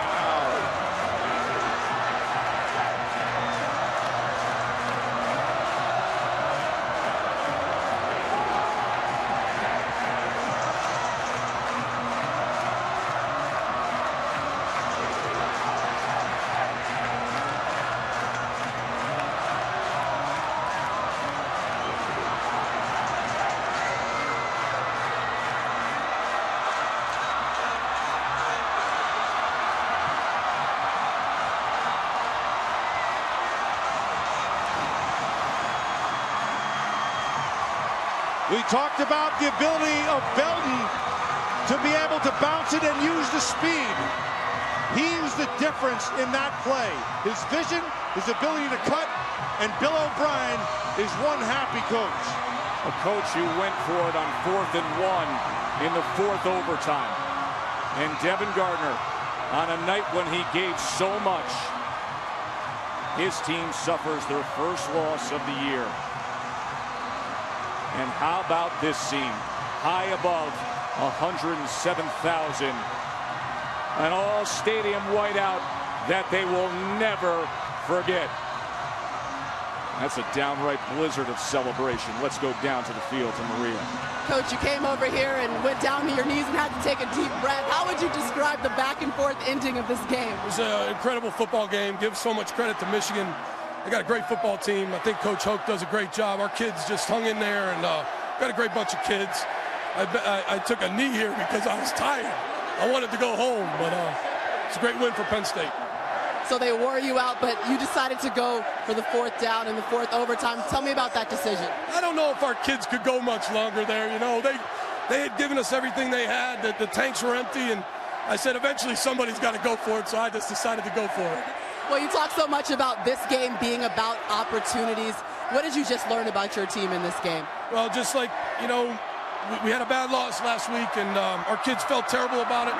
We got a resilient bunch of kids, tough kids. That's what Penn State's all about right here. 108,000 fans cheering us on. It's just a great place. Congratulations, Coach. Thank you. He didn't know if the kids could go much longer. That's why he went for it on 4th down. Let me tell you something, Coach O'Brien. They're going to be going all night long on College Ave here in State College. 43-40 in 4 overtimes. What a thriller. Thanks for being with us. For Maria Taylor and Matt Millen, I'm Joe Tessitore. So long from State College. Let's get you back to the studio.